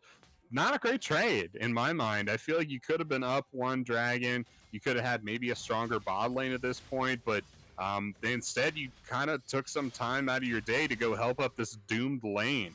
And I'm not sure it was helpful in the end. Corvus having a little bit better of a lane now. Does have a completed item. Priest has got proto belt. Yeah, it's got the proto belt. Also has boots too. So a completed item and boots, where Stolen Waffle just has some components for Bork and also the Executioner's Calling. Has the free boots, of course, from the runes, so didn't have to spend a dime on that one. Those were free for him. I don't know how free the dragon would have been for Yunjia anyway. We saw them just kind of get zoned off and then lose the fight. You know, barely didn't lose the fight very hard. So I think getting the Herald there is fine. You do have to sack one dragon, but better than throwing the game away at the dragon again. Mountain Soul once again for this game for a bit of tankiness. Again, very strong for both sides, of course. So we'll see how the dragon fights do continue. Corvus looking to go in potentially onto Stolen Waffle. That's probably not the decision I would have made. Help is just too far away. There's the hijack coming through. Once again, Cyclones everywhere in the top lane. Stolen Waffle now going pretty low. Corvus, what are you doing? He walks back in and just gets hit in the face.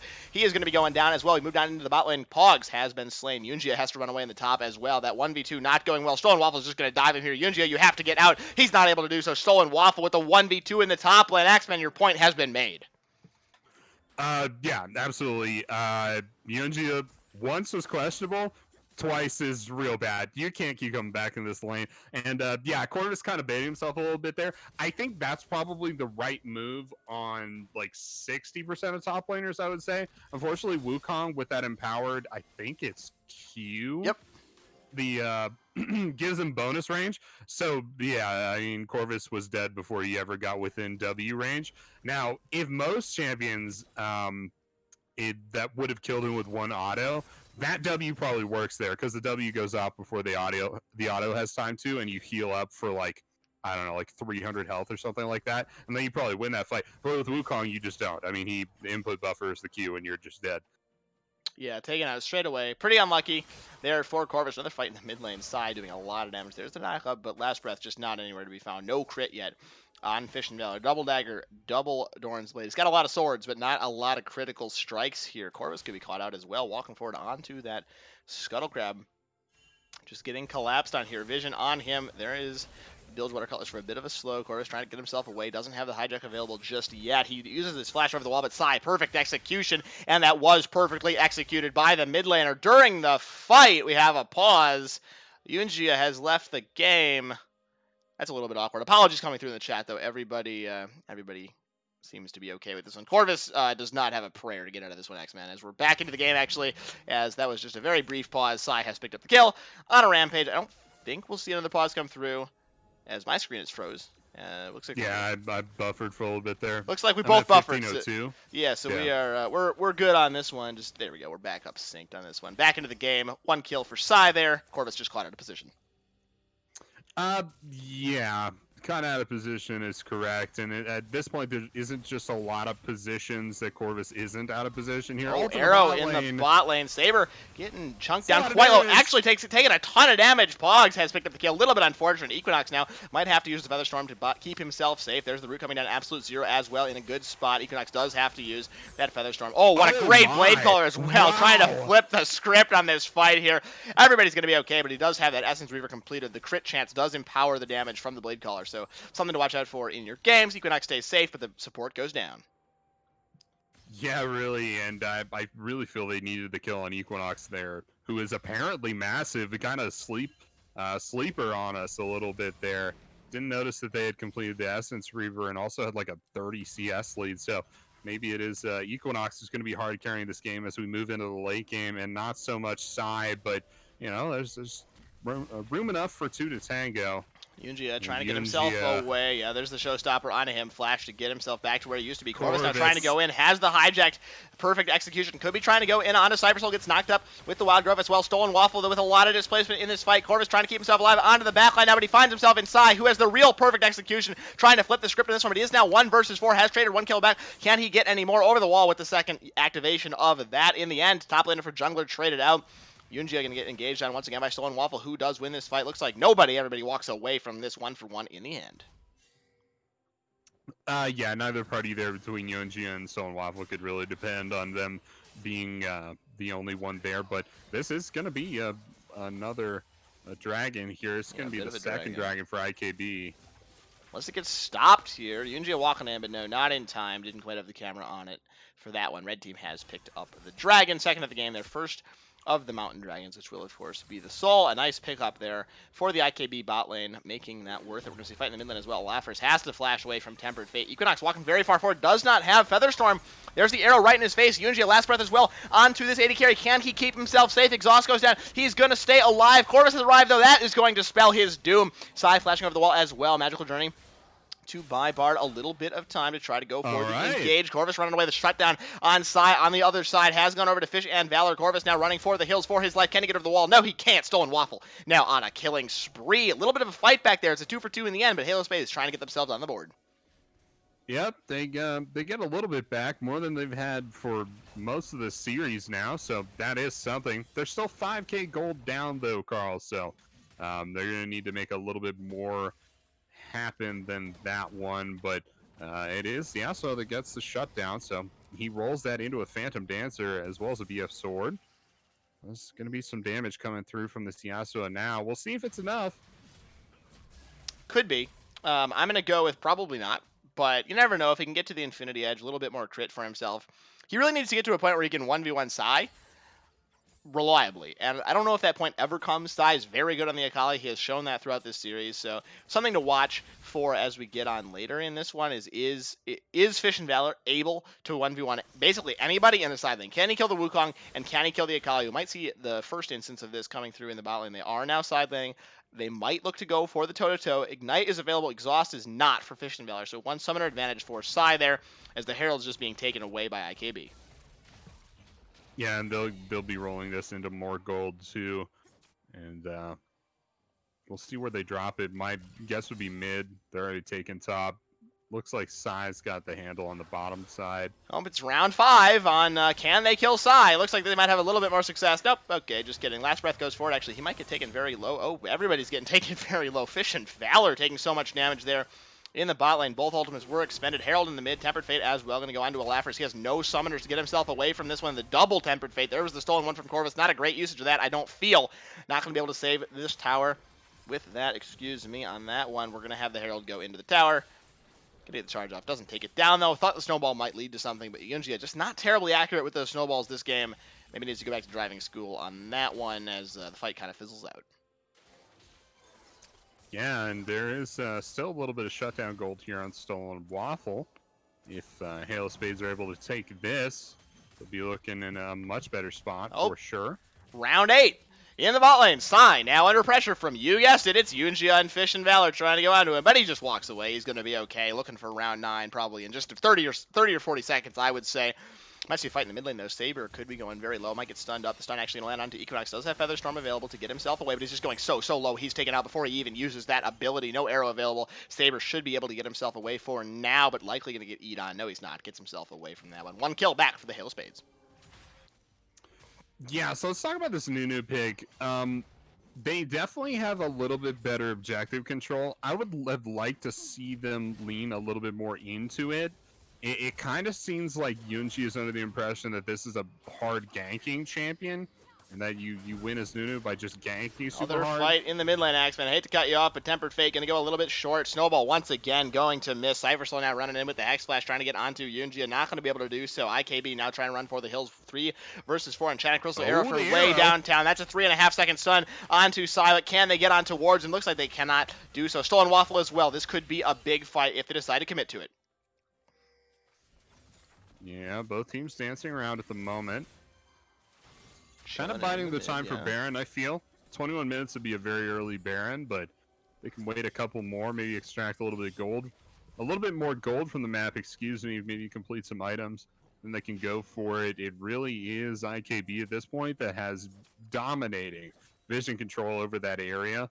But you do have the Dragon coming up in about 30 seconds too, and that is impactful for both sides. IKB gets Soul Point, but not only does Hail of Spades get a dragon out of this one, they also get to deny IKB soul points. So this is an important objective here. Corvus running himself away from side, taking a lot of damage. Wasn't able to get the heal in for himself, so is going to stay a little bit lower for now. Going to throw in the recall before this dragon. Does not have teleport, though. He could be late to this fight.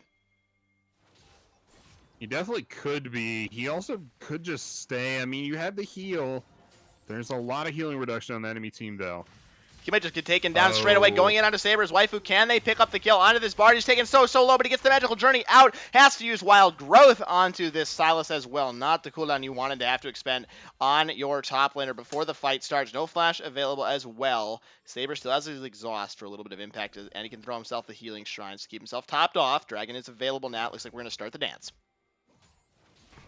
Yeah, and using 2 ultimate abilities and a flash. Corvus taken out. Corvus Equinox. Yeah, just the catch out of him. Here comes the biggest snowball ever. Looks like it's just going to be a little bit not big enough for them on this one. Dragon going to be going over in favor of IKB. That's their third of the game. They're now on Soul Point. Yep, only one more. Mountain Soul again, folks. We didn't mention that. But, yeah, using 2 of your ultimate abilities, Corvus's and Pogs, and then Corvus's Flash to try and get the kill on the Saber, who is, the IKB support. It's kind of the true mark of desperation at this point. It's a last-ditch effort to get the pick onto the Bard, and they don't find it in the end. They also lose Dragon too, and on the backside of that fight, or I guess the front side, Corvus just dies anyway, so really a terrible trade there. Snowball in the mid lane. The polymorph into the Snowball. Tempered Fate, though, to keep Equinox alive. The flash over it, not going to do anything.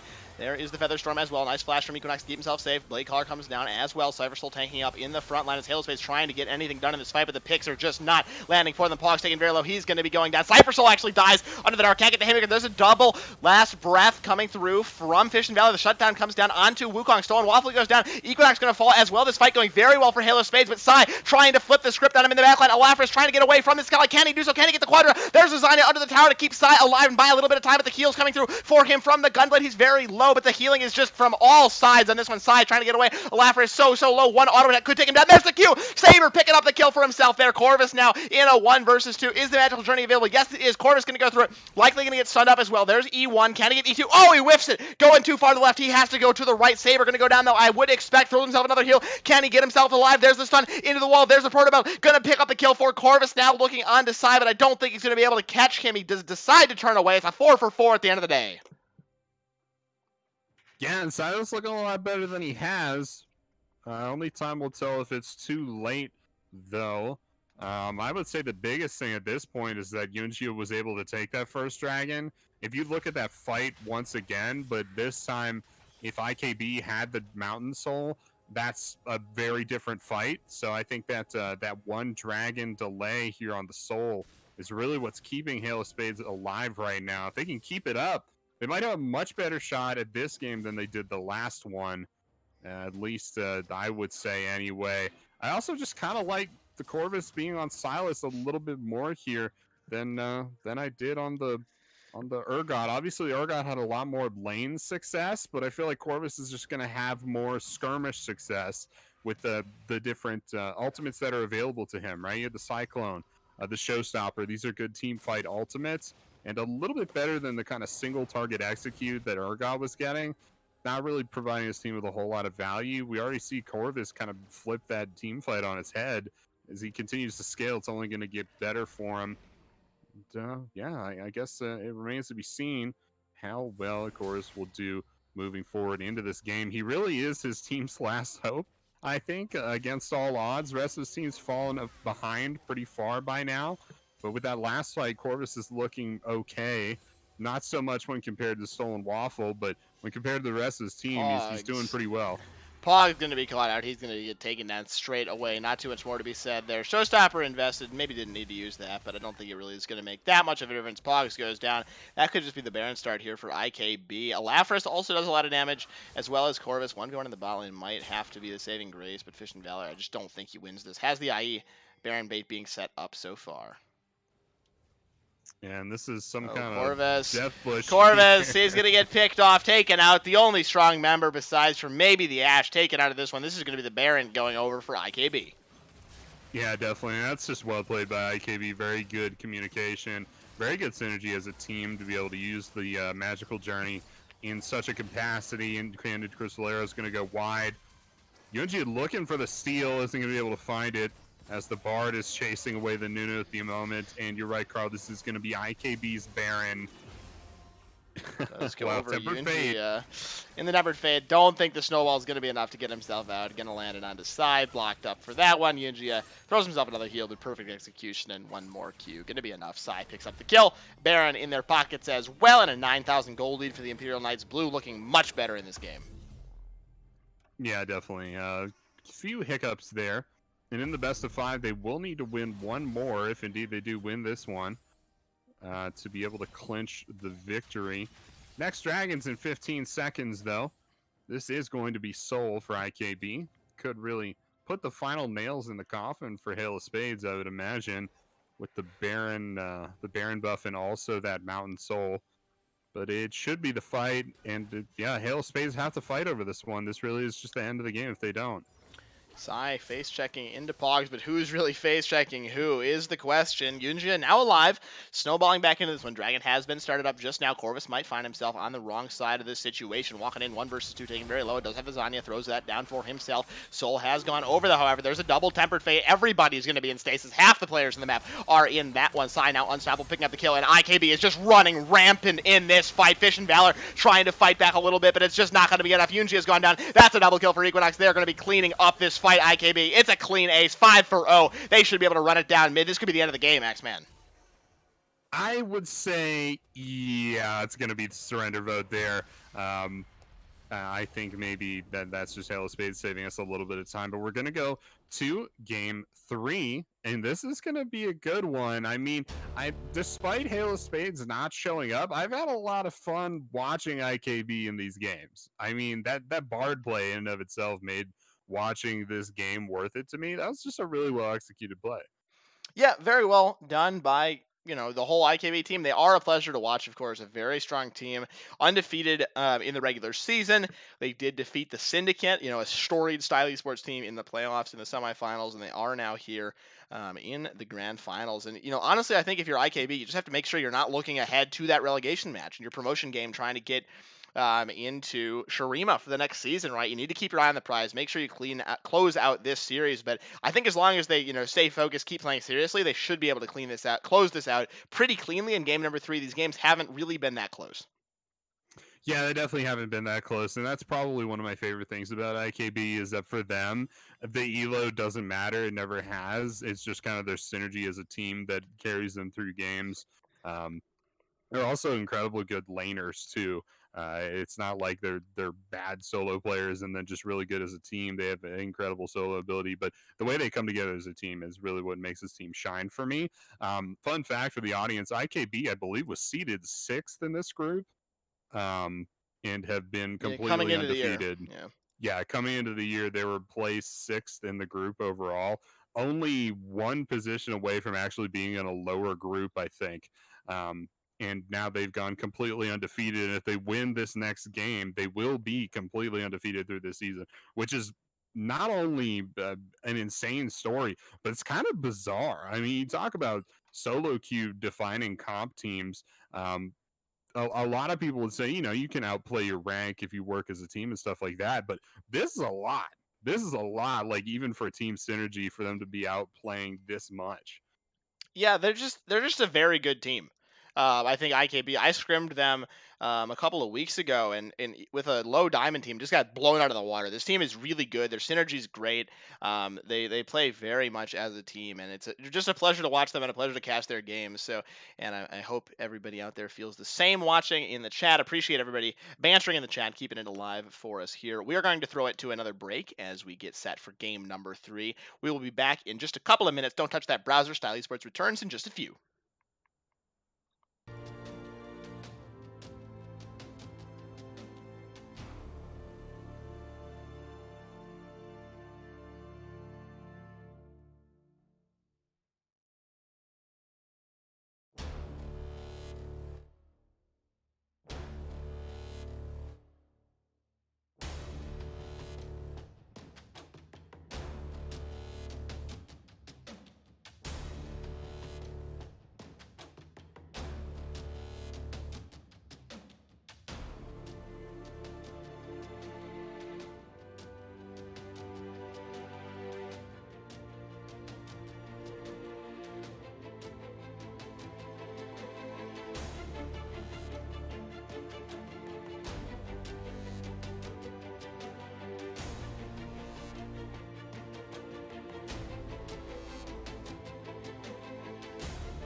Welcome back, everybody, to game number 3 here, Style Esports Ionian Group Finals. It is 2-0 in favor of Imperial Knights Blue here in this best of 5 in the grand finals of the Ionian Group, like I just said, playing for the chance to face the Dark Matter squad in the promotion relegation match and to win the prize pool for the Ionian Group. We are into draft for game number 3. I am your Carl alongside Axman87 once again. Yeah, what's up, guys? It's Axman87, and we are here in what may very well be the final game of the Ionia group here in Season 3. And IKB, all they have to do is win it to end the whole season undefeated.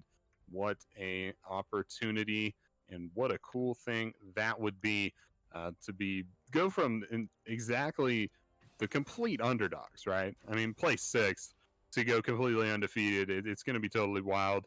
I really like what they did with the draft here. This was pro drafted, so just to reveal a couple things for you, it was top lane last picks for both sides again. Halo Spades does have the blue side, so they last picked the blind pick Maokai this time, which is a lot better. I think most people would agree than the blind pick Silas. But they did respond with the Gnar, which I feel is a great pick into Maokai. Gnar is a fairly weak champion, I would say, into most matchups. But what Gnar does really well is he scales incredibly hard and then has some really big windows of opportunity where he gets very, very strong. Into Maokai, that's great, right? Because it counters essentially everything Maokai wants to do, is that Maokai just wants to sit there and not let you snowball. Gnar is fine with that.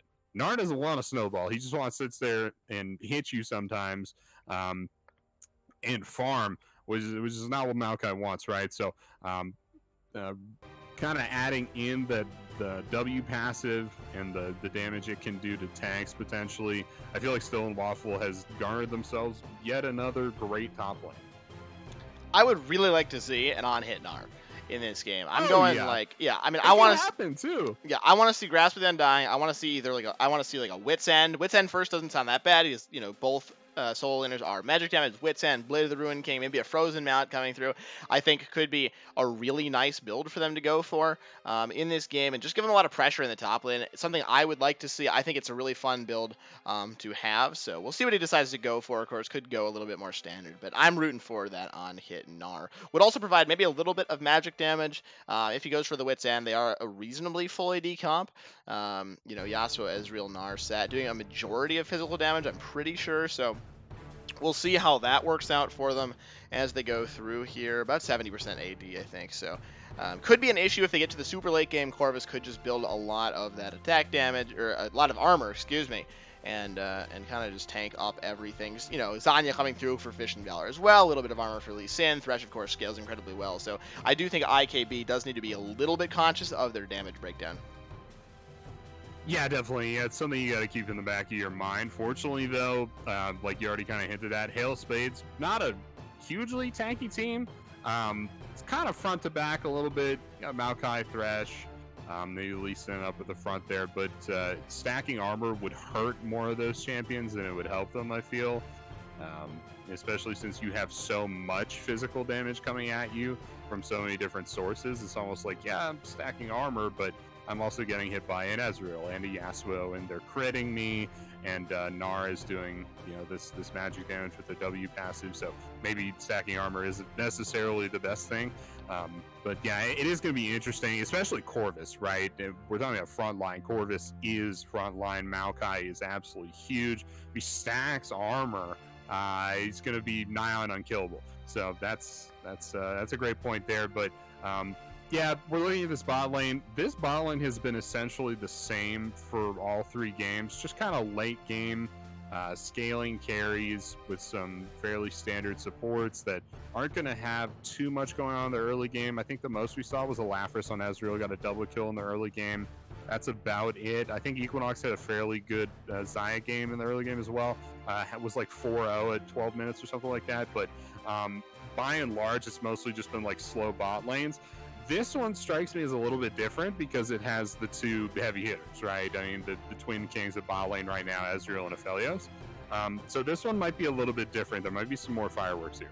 We have seen bot lane be pretty much void of jungle attention, however, throughout this series. I really would like to see Ionia try to get his bot lane rolling for the first time in this series. He's been spending a lot of time top, a lot of time trying to gank Sai in the mid lane, and that just has not worked out. Sai on one of his main champions on the Yasuo in this game, probably not going to be the world's greatest gank either. I want to see Ionia go into the bot lane, try to get some kills. Post level 6, you can kick the Ezreal in, even post Arcane Shift if you do have Flash, so I think there's windows of opportunity for the bot lane. So far this series, we just have not seen anything happen down there. They're just kind of farming up, waiting for the late game to try to get something done. And it's really been a top side dependent game. So I would like to see a little bit more focus put on this bot lane. I think it would be a lot more useful for these teams and could try to get this Aphelios rolling, who does a ton of damage in the late game, as everybody has seen. Was nerfed a little bit in the last patch, but I don't think too hard for anything, terrible to happen to him. So we will see how that works out. I just want to see Halo Spades focus a little bit more on the bot lane and on this dragon priority, but we'll see what they decide to go for when we get into game. We're going to take another short break as we go through the loading screen. We will meet you guys on Summoner's Rift for game number 3 in just a couple of minutes. Don't go away.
Welcome onto the Rift, everybody, for game number 3, what could be the last game in this series between Hail of Spades and Imperial Knights Blue. It is 2-0 in favor of the Imperial Knights. Hail of Spades, with their backs to the wall, they need a win in game number 3 to keep this series alive and push it to a game 4. I'm your Carl, bringing you the play-by-play with my colorcaster, Axeman87. What's up, guys? Axeman87, and I gotta tell you, Carl, a lot of teams in a situation like this, when their back's against the wall, they go back to basics, right? You abandon all those draft tricks, all of those little flex picks and stuff that you're trying to use to get an advantage, all the meta and everything like that. You go back to your roots, go back to the mains, and just try to have a good game. Not Hail of Spades. They have picked the hardest champions possible with the biggest meta picks possible, and we'll see if it'll work for them. But I gotta tell you, the burn of execution is very high. I mean, even just Yunji on Lee Sin after seeing the last 2 games, it's like, man, this is a lot you're gonna have to pull off. But Alafris and Pogs are on some pretty difficult champions as well. So I'll be looking out for some pretty crazy mechanics on this one. Some higher skill caps, for sure, on these champions. Yunji, Saber and Equinox are kind of hanging out. He's going over the wall.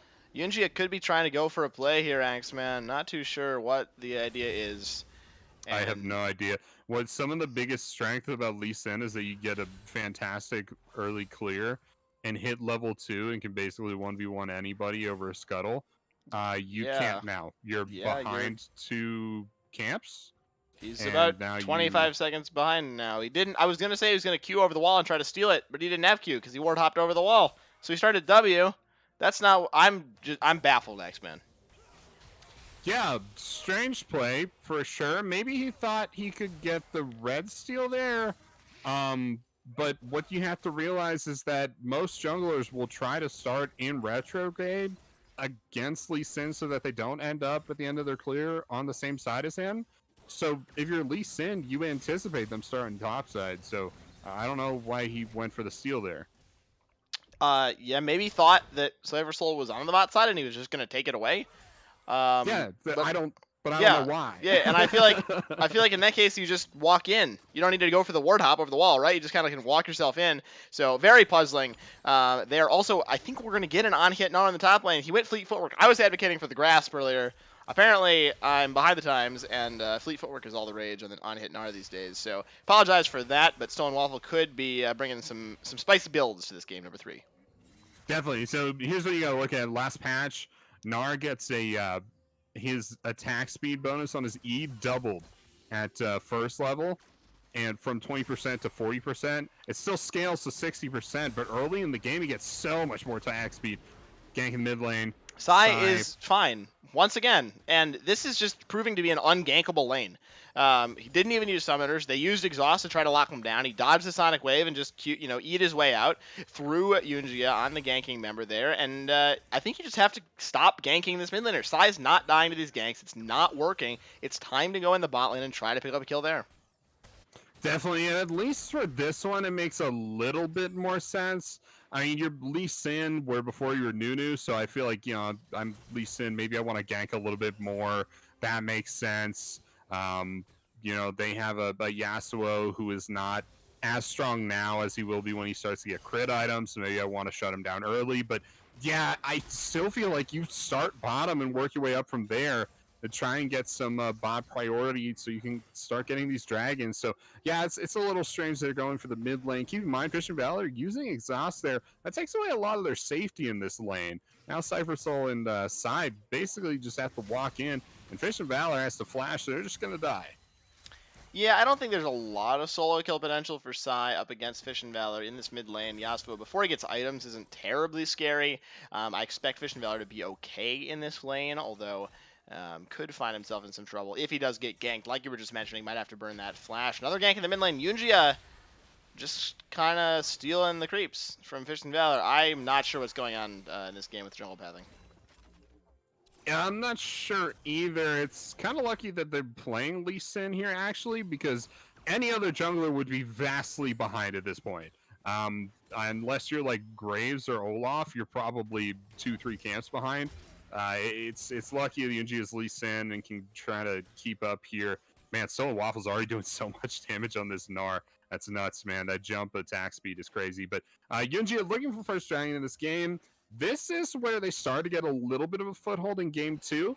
Didn't end up mattering too much, but they are going to get this first one here. Hopefully they can roll it into a second one, as that's kind of where it broke down for them last game. And we'll keep track of that one. 5 minutes to the next dragon. No Mountain Soul, by the way.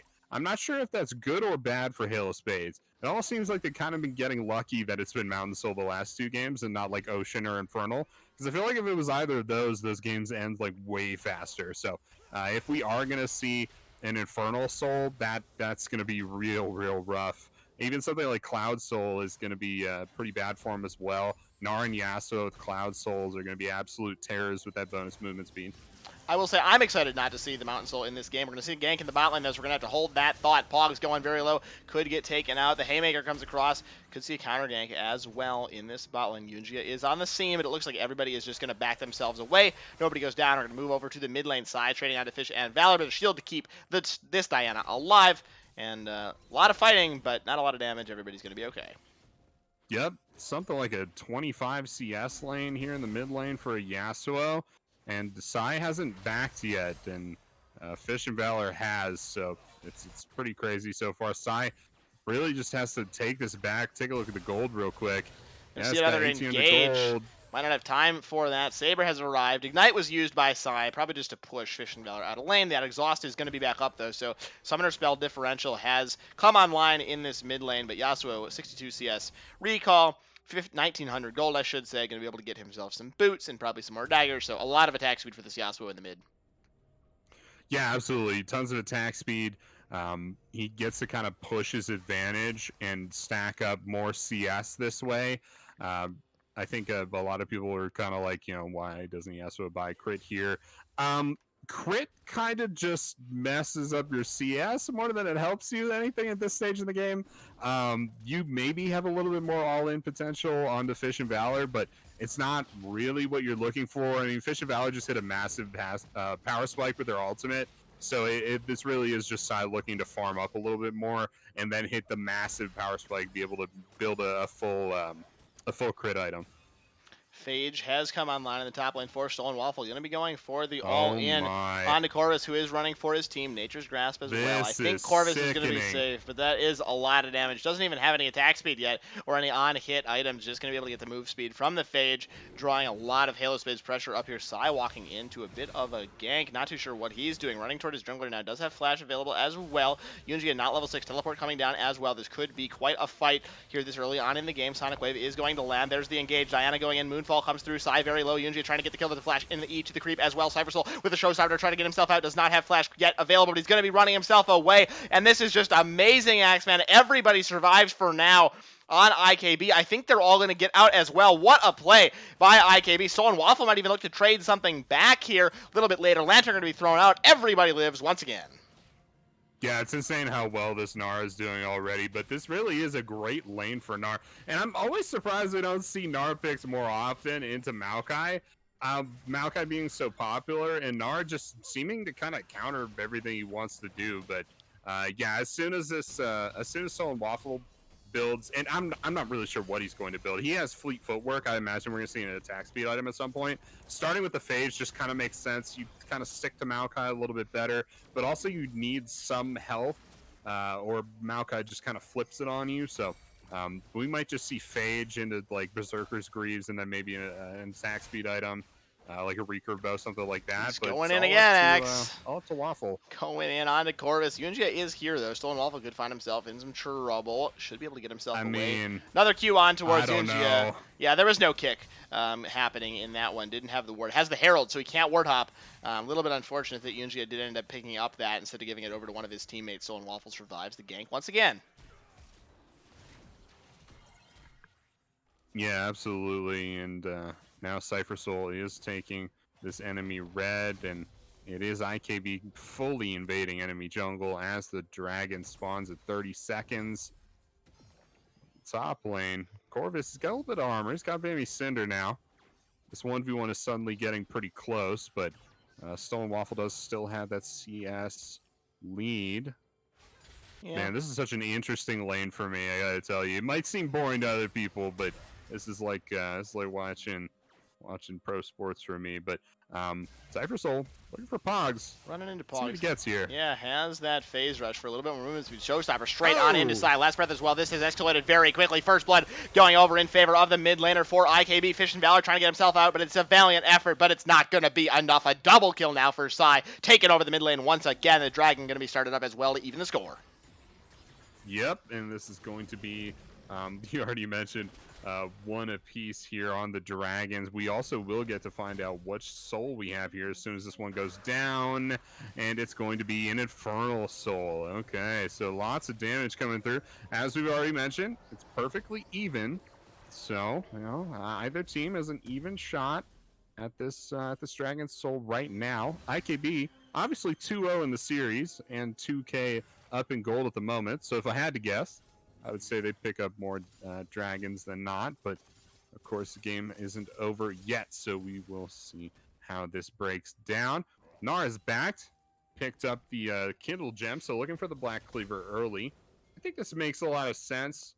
I mean, you're against a Maokai, you can expect them to build some armor, especially against your team, who is all physical damage. So going Black Cleaver seems like a fairly good idea to me. Herald spawned up there in the top lane. Yunji had taken a decent amount of damage from those auto attacks. Stolen Waffle kills the Herald straight away after the charge, unfortunately for him. So a couple of plates going over. Corvus taking some damage as well. I think he likely has Alacrity in his build in the runes for that attack speed. Stolen Waffle has gone Mega, but he doesn't have the ultimate available. We flip back to the mid lane. Fish and Valor going down once again. Sai has picked up the kill. A nice hook on Equinox, though. He has Flash and Barrier. Might have to use both of those to get himself out of this one. Pog's very low under the tower. Back to the top lane. Yunjia getting himself away. Can he get away from the Haymaker? Yes, he can. There's the Showstopper. They're going to take him down. Corvus now has to run for the hill. Stolen Waffle did survive somehow up in the top lane. There's a Magical Journey from Saber as well. Maybe just gave him a target, though, for the Twisted Advance. That's a little bit unfortunate. IKB not going to be able to finish off that kill, but they do pick up the mid laner and the jungler. Yeah, and Stolen Waffle stays alive, by the way. That was pretty miraculous from my point of view anyway. I'm not sure, yeah, he won't have enough to be able to complete Black Cleaver, so won't quite have that one yet. Could pick up a dagger for Greaves, though. Doesn't look like he's going to. Yeah, actually picking up a longsword, so that's pretty interesting. Cypher Soul picking up another one of Yunjia's buffs here. Actually, Saber picks up the blue buff. Not sure what that's about, but I guess Cypher Soul doesn't use mana, but you know, whatever. I guess that's the support that has blue now. And yeah, I mean, things continue to get worse here for Halo Spades. Down 3k gold now. Next Dragon 2.5 minutes. Got the Rift Herald in 1:45. So no objectives anytime soon. Mostly just raw laning. Yeah, absolutely. Yeah, they're going to be chilling for now. Actually, might tell a lie. Pog's going in for the hook straight away. As I say, that could have been a caster curse on that one, but not to be. Equinox is up in level over his opposite number, Elafris and Pogs, just because Bard has been roaming so much. Might see a fight in the bot lane. The jungler is there, however, so Equinox now in all sorts of trouble. Sonic Wave lands, gets kicked straight back into the Tempered Fate, actually. Interesting interaction, but he's just going to be dying. Is not able to get to the chopper that is that Tempered Fate in the mid lane. Fish and Valor getting engaged on as well, taking down half HP by that last breath. No summoners were invested by Sai, but uses the ultimate to clear out his lane there. Cypher Soul could be going for the tower dive as well. Showstopper available in just a couple of seconds. Fish and Valor under the tower, though, trying to fend off Sai. Moonfall is available. Exhaust as well if he wants to go for this, but Cypher Soul could just look to throw him back through the tower. Here he comes. Hex Slash over the wall. Straight onto Fish and Valor. Showstopper immediately onto this one. The Moonfall not going to be enough. Cypher Soul just walks himself out. A clean kill in the mid lane. Nice dive on Fish and Valor. Yeah, absolutely. They're going to get this first tower, I believe, too. Yeah, this first tower in the mid lane, too. That is nasty, Carl. I mean, you hate to lose your mid lane tower early, but the first tower in the game going down, that's real rough. I'm not even sure. Did they use Rift Herald? Yeah, it went top. They used the top? Okay. Yep. Oh, yeah, it went top for Halo Spades. Okay. That makes sense, but yeah, no, Cypher Soul might have been off a little bit more. Could be in some trouble here. Nice chilling smite. Blast guns are everywhere on this map these days. Everybody's going everywhere with those blast guns. Cypher Soul, I think, going to be a little bit left out to dry. Can he get the Haymaker off? Yes, he can to buy a little bit more time. Still alive, but he's going to be going down. Yunjia picks up that kill. Stolen Waffle maybe a little bit too far forward. 1 versus 4. I think he just walks himself away, though. 2-shot barrage across the side just to buy a little bit more of the HP of Halo Spades. As they are going to start off the Herald. This might not be contestable, X-Man. It might not be. I mean, you have Stolen Waffle back there, but he just doesn't have any kind of smite or mechanic like it. So it's going to be difficult for him. Yeah, not able to pick that one up. Valiant effort, I suppose, with the Q. Doesn't get it in the end. Does go Mega, though. And is going to back in Mega form, which is an interesting animation. And down the bot lane. It's a little lane swap here. Fish and Valor. Down the bot lane. Elafris and Pogs are in the mid lane now. And Sai seems to also be going to the bot lane, but Equinox is still here. So maybe this is the gank on the fish. Dragon spawning. I think they're just looking to go for that one. Equinox could be in some trouble. Hex Slash. Yeah, not over the wall, so not able to go for anything on that one. Dragon started up. This is looking to be the second of the game. We might see a fight for it, though. Teleport has been channeled on this one. Double teleport as well. Red team has picked up the Dragon. That is IKB. They do have Gnar teleporting into this one. He is mini, though. Going to need a little bit of time to get up into that Mega form. Nature's Grasp. Not going to catch anybody. Yunjia going through the Magical Journey onto Cypher Soul. Is he going to look for the kick? There's the Twisted Advance as well going into this one. Sai going to fight back with the last Breath, a nice Tempered Fate to just stop the Halo Spades members from damaging anybody for a little bit of time. Fish and Valor goes in and is immediately just going to be blown up. IKB starting to run away with this fight. Several members are low, but they're not going to be falling on this one. 3 for 0 so far. Corvus going to fall to make it 4. Pog's the only one running for the hills going to be left alive, but it's 4 for 0 in favor of IKB. They are just winning the Dragon fights consistently throughout this series. They pick up this one, and they win the fight. Yeah, they certainly do. And they're going to be taking this inner mid lane turret as well. And yeah, absolutely dominant in this series so far. They're up 5k gold, up 7 kills. Got the bonus dragon now. Got Rift Herald. Actually, no more Rift Heralds. 3 minutes to the Baron there. Side's actually going to take this bot turret as well. Wasn't expecting this one. They take turrets in multiple lanes up to this dragon play. That's a big power play here. I think I mentioned 5k gold earlier. It's almost hopped up to 7, even as we've been talking about the lead they're building. And IKB, something to do great is not only just macro and just objective control and stuff like that and solo lanes, but what they do best, I think, is just extracting everything they can get out of Summoner's Rift every time they ace the enemy team. If the enemy team gets aced, they're taking jungle camps, they're taking turrets, they're taking, you know, scuttle crabs, they're taking enemy vision, all of this stuff as much as they can get. So every time they get a kill, even if it's just a couple, they're getting like 1,000, 2,000 gold every single time they get a trade like this. And once they've racked up 2 or 3, it's almost like you just can't beat them anymore. Nice Tempered Fate in the mid lane to zone off that Herald, so no mid lane tower damage. Of course, very nice interaction you can do with Bard. Ult the turret before the Herald charges. Herald will charge and not do any damage. Fish and Valor are going to get engaged on here. Going to be taken down straight away. Redemption not going to be able to save him. Sai now unstoppable. Yunjia clearing out a ward, making sure there's no vision in the backside of their jungle. But yeah, very nice game so far by IKB. There was a little bit of counterplay in the mid lane with that Herald, but just, you know, stopped straight away by that Tempered Fate. Yeah, and that'll stop you in your tracks for sure. Corvus out of position here. Not it's a big Maokai. Yeah, not in the greatest of places. Should be able to get to the magical journey. Oh, Saber gonna follow through that. Everyone's Saber? going through. I don't know how I feel about this, but it looks like everybody just kind of walks away. So Cyber Soul gonna be fine. That looked quite dangerous, but in the end it worked out. Yeah, we've kind of seen that a couple times. Been a running theme. The enemy team trying to get a pick onto the big tank, and using a little bit too many cooldowns. Only to not get the kill onto Corvus. But Corvus, it's about to get dove. Let's see if certainly this, could be in a lot of trouble here. On towards him under the tower. Stun goes down with the wallop. Gnar was used as well. This is great Gnar mechanics, Corvus just man. falls. He missed the stun into the wall, so not as perfect as it could have been, but it doesn't make a whole lot of difference. They go down. That tree has been cut down. In my mind, he pushed him to the edge of turret range, jumped over him, and then stunned him from outside of turret range. That's how I interpreted that, which seems genius to me. But I guess, yeah, he didn't get the stun with the ult. They do get top turret as well, though. To be honest, I'm still baffled how they killed Corvus at all. I guess it's just the damage from Equinox that was able to pull that off, and coming from Soul and Waffle as well. Waffle, by the way, completed the cleaver some time ago. Executioner's calling in the inventory as well.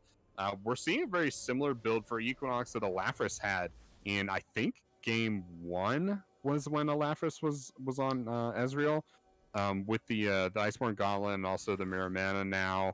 This time, though, a Vampiric Scepter is built by Equinox. This is going to Death's Dance, right? Either Death's Dance or Blade of the Rune King, like we saw in game number 1. Iceborne Gauntlet has become, I would say, by far the standard on Ezreal. I would say maybe 80 or 90% of games do have that Iceborne Gauntlet into Death's Dance. We saw the Blade of the Rune King earlier, something I'm not a huge fan of. I think the Death's Dance is kind of paramount to that build, giving a lot of damage, a lot of healing coming through from that passive. So I think that I would like to see this become a Death's Dance. We'll see what he decides to go for. There's not a lot of tanks to shred through either, excuse me. So I think the Death's Dance is just better. Alafris taking a lot of damage there by Equinox. True Shot Barrage as well. Going to chunk him down to about 25%. That could just secure the dragon right here. Yeah, for sure. This would be not Dragon's Soul Point. Excuse me. We're just going in. Yunjia seems to have been just baiting everybody. And word hops over the wall. Pog's trying to get himself out. Stolen Waffle has to force the flash out of Pogs. Mega Gnar could have been very scary for that support, and I think this dragon is just going to go over. Yunjia waiting in the wings, but he's on a ward. They do see him. He's going to get jumped on. Gnar has been used into the last breath. He is taken off the map in just a couple of seconds. Blink and you miss it on that one. Dragon goes over. Sai is now dominating 3-1 on the Dragon score. 12-2 in kills. IKB in control of this game. They certainly are, and this is going to be another turret as well. On Soul Point here now for Infernal Soul. That's a rough place, but we've been here a couple times before here, haven't we, Carl? And it's starting to seem more and more familiar each time. Pog's looking for a little bit of vision control here, but the vision control game, much like the game in general, seems to be a lost cause. Yunjia actually leaves the game. That's not a good sign. No pause coming out either. He's back. Oh, and here comes the pause. And he's left. No, he's left again. All right, so the situation is unfolding in real time. We'll keep you updated on that one. We're back. We're We're resuming. Actually unpausing. We're resuming. And, we've done it. A micro pause there for you. I don't think we accomplished too much in our pause, but then here's the fight, Carl. Corvus going to get jumped on. Has to take the Lantern out to safety. That was Moonlight Vigil. I think blocked by the Wind Wall. What a great usage of that by Sai. Or a misplay by Elafris if it was already on the ground. Didn't quite see that one, unfortunately. And a fight that just kind of went awry there for both sides. Nobody really kills anybody. Disengage came through. We're all back to base to put in some purchases. Yep, they're putting in the purchases. Jarn's Fist coming out for Stolen Waffle, stacking that one up. Gnar, a very good scaling late game champion. I believe Sai also picked up a Bilgewater Cutlass. Yep. Pretty sure. It's going to be helping him out a little bit, and it's looking like Death's Dance for Equinox as they do pick up a Caulfield's Warhammer. And that's, I'm pretty sure, is a component item, Death's Dance. But it is. Yes. Very excited to see that one. So. Sai now 1v2ing in the mid lane. Does land the Tornado. Onto Elafris, decides not to use Last Breath, but Fission Valor's just take it down. He has had a very rough series. The substitute coming in for Halo Spades. Not what he was hoping for. The Baron has been started off now by IKB off that one pick. Yep, definitely. This should go relatively uncontested. I mean, they do have the Lee Sin, a little bit of steal potential, but it doesn't look like he's going to be Can't steal it if you're dead, Axeman. Yunjia gonna be taken out. Stolen Waffle now on a killing spree. IKB finishing up this Baron. That was a visceral Gnar combo, but anyway, meanwhile, the real damage dealers are just destroying the Baron. Sai doing so much damage at this point. Pretty sure he's got 100% crit. Yep. We can take a look at that real quick. He does.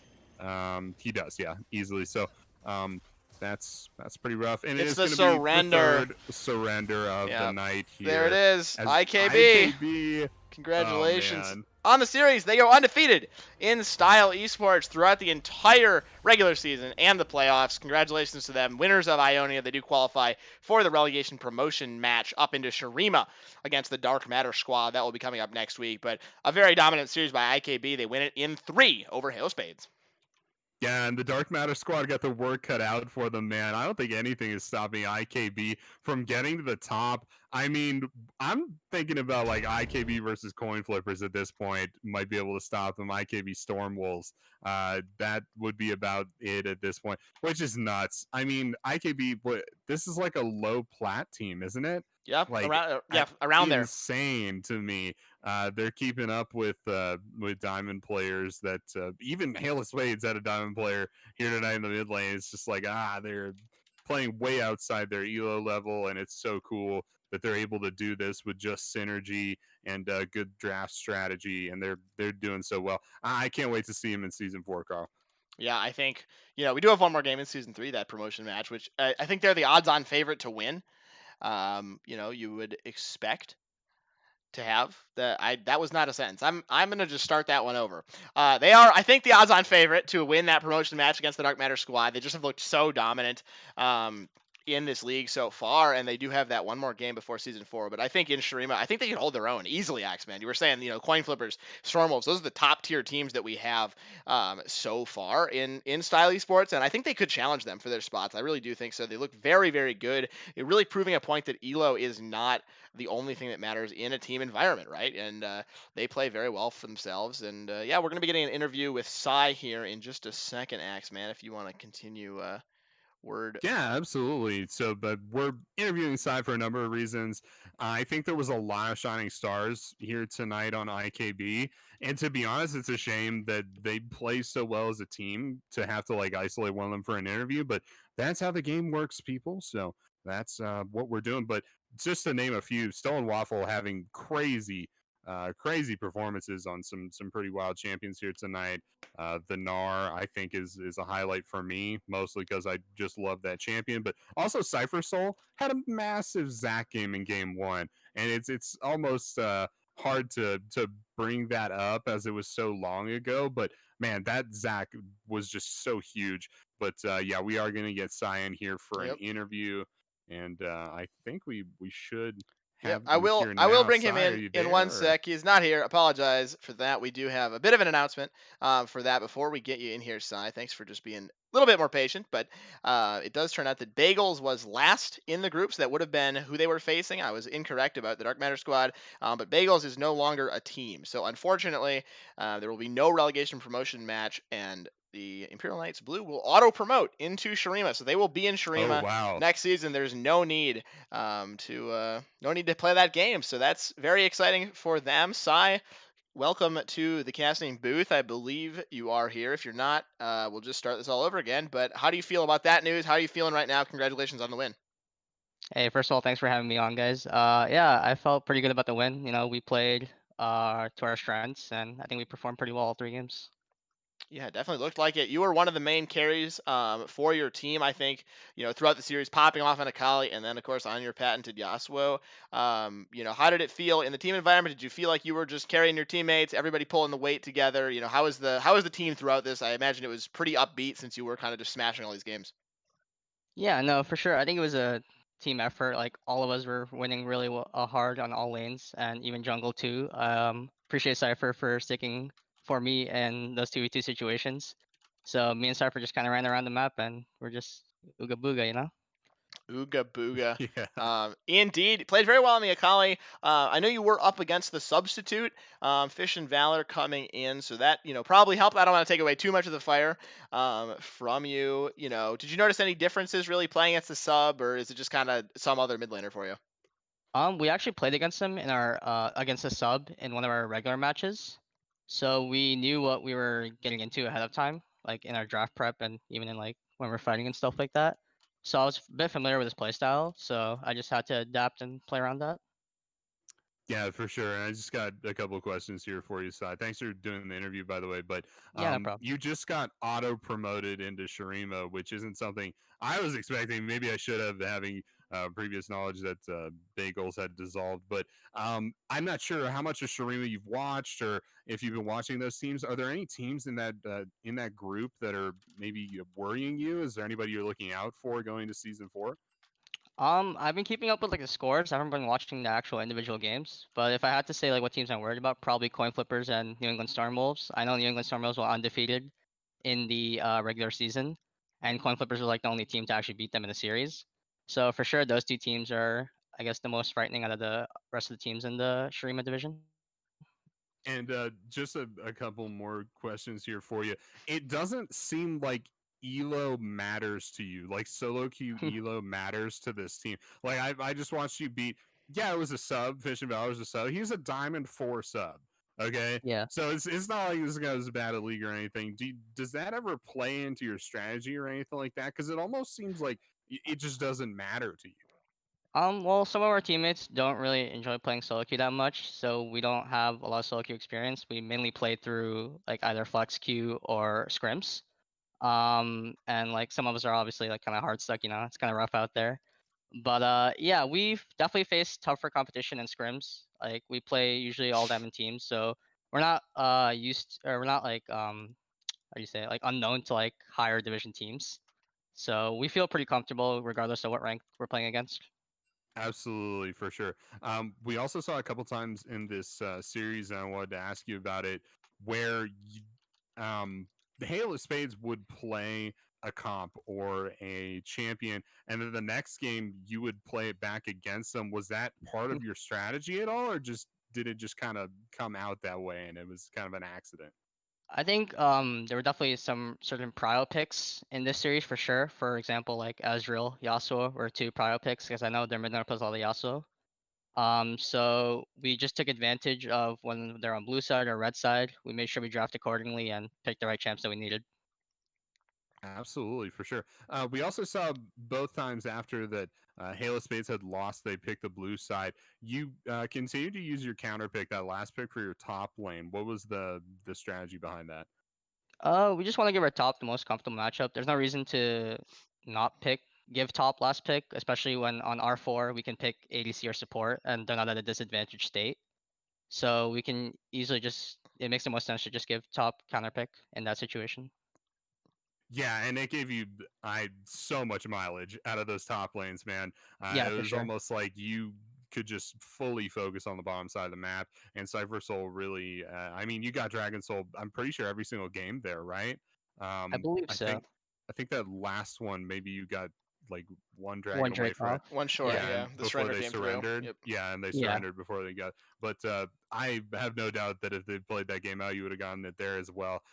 Just unprecedented objective control for you. Is that something you plan going in? Is that like a strategy for you? Or was it just kind of something you adapted to? Well, usually when we focusing on objectives, we definitely look at lane state, like how all the lanes are doing, and if we have like prio in lanes, or if we believe even if we don't have prio, we win the fight. We always try to contest a Drake. I think we played a bit poorly around Rift Heralds this series. Like they had a lot more pressure on Rift Herald. Like I'm pretty sure you guys saw like their support was roaming like right on the Yep. dot towards Rift in all three games. So, but I think our ground control is really good, and yeah, that's pretty much it for objectives. Yeah, absolutely. And once again, crazy season, man. Completely undefeated in the Ionia division.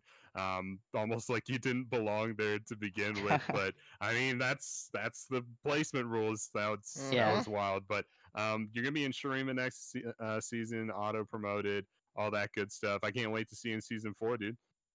yeah, I'm excited as well. Thank you for having me, guys.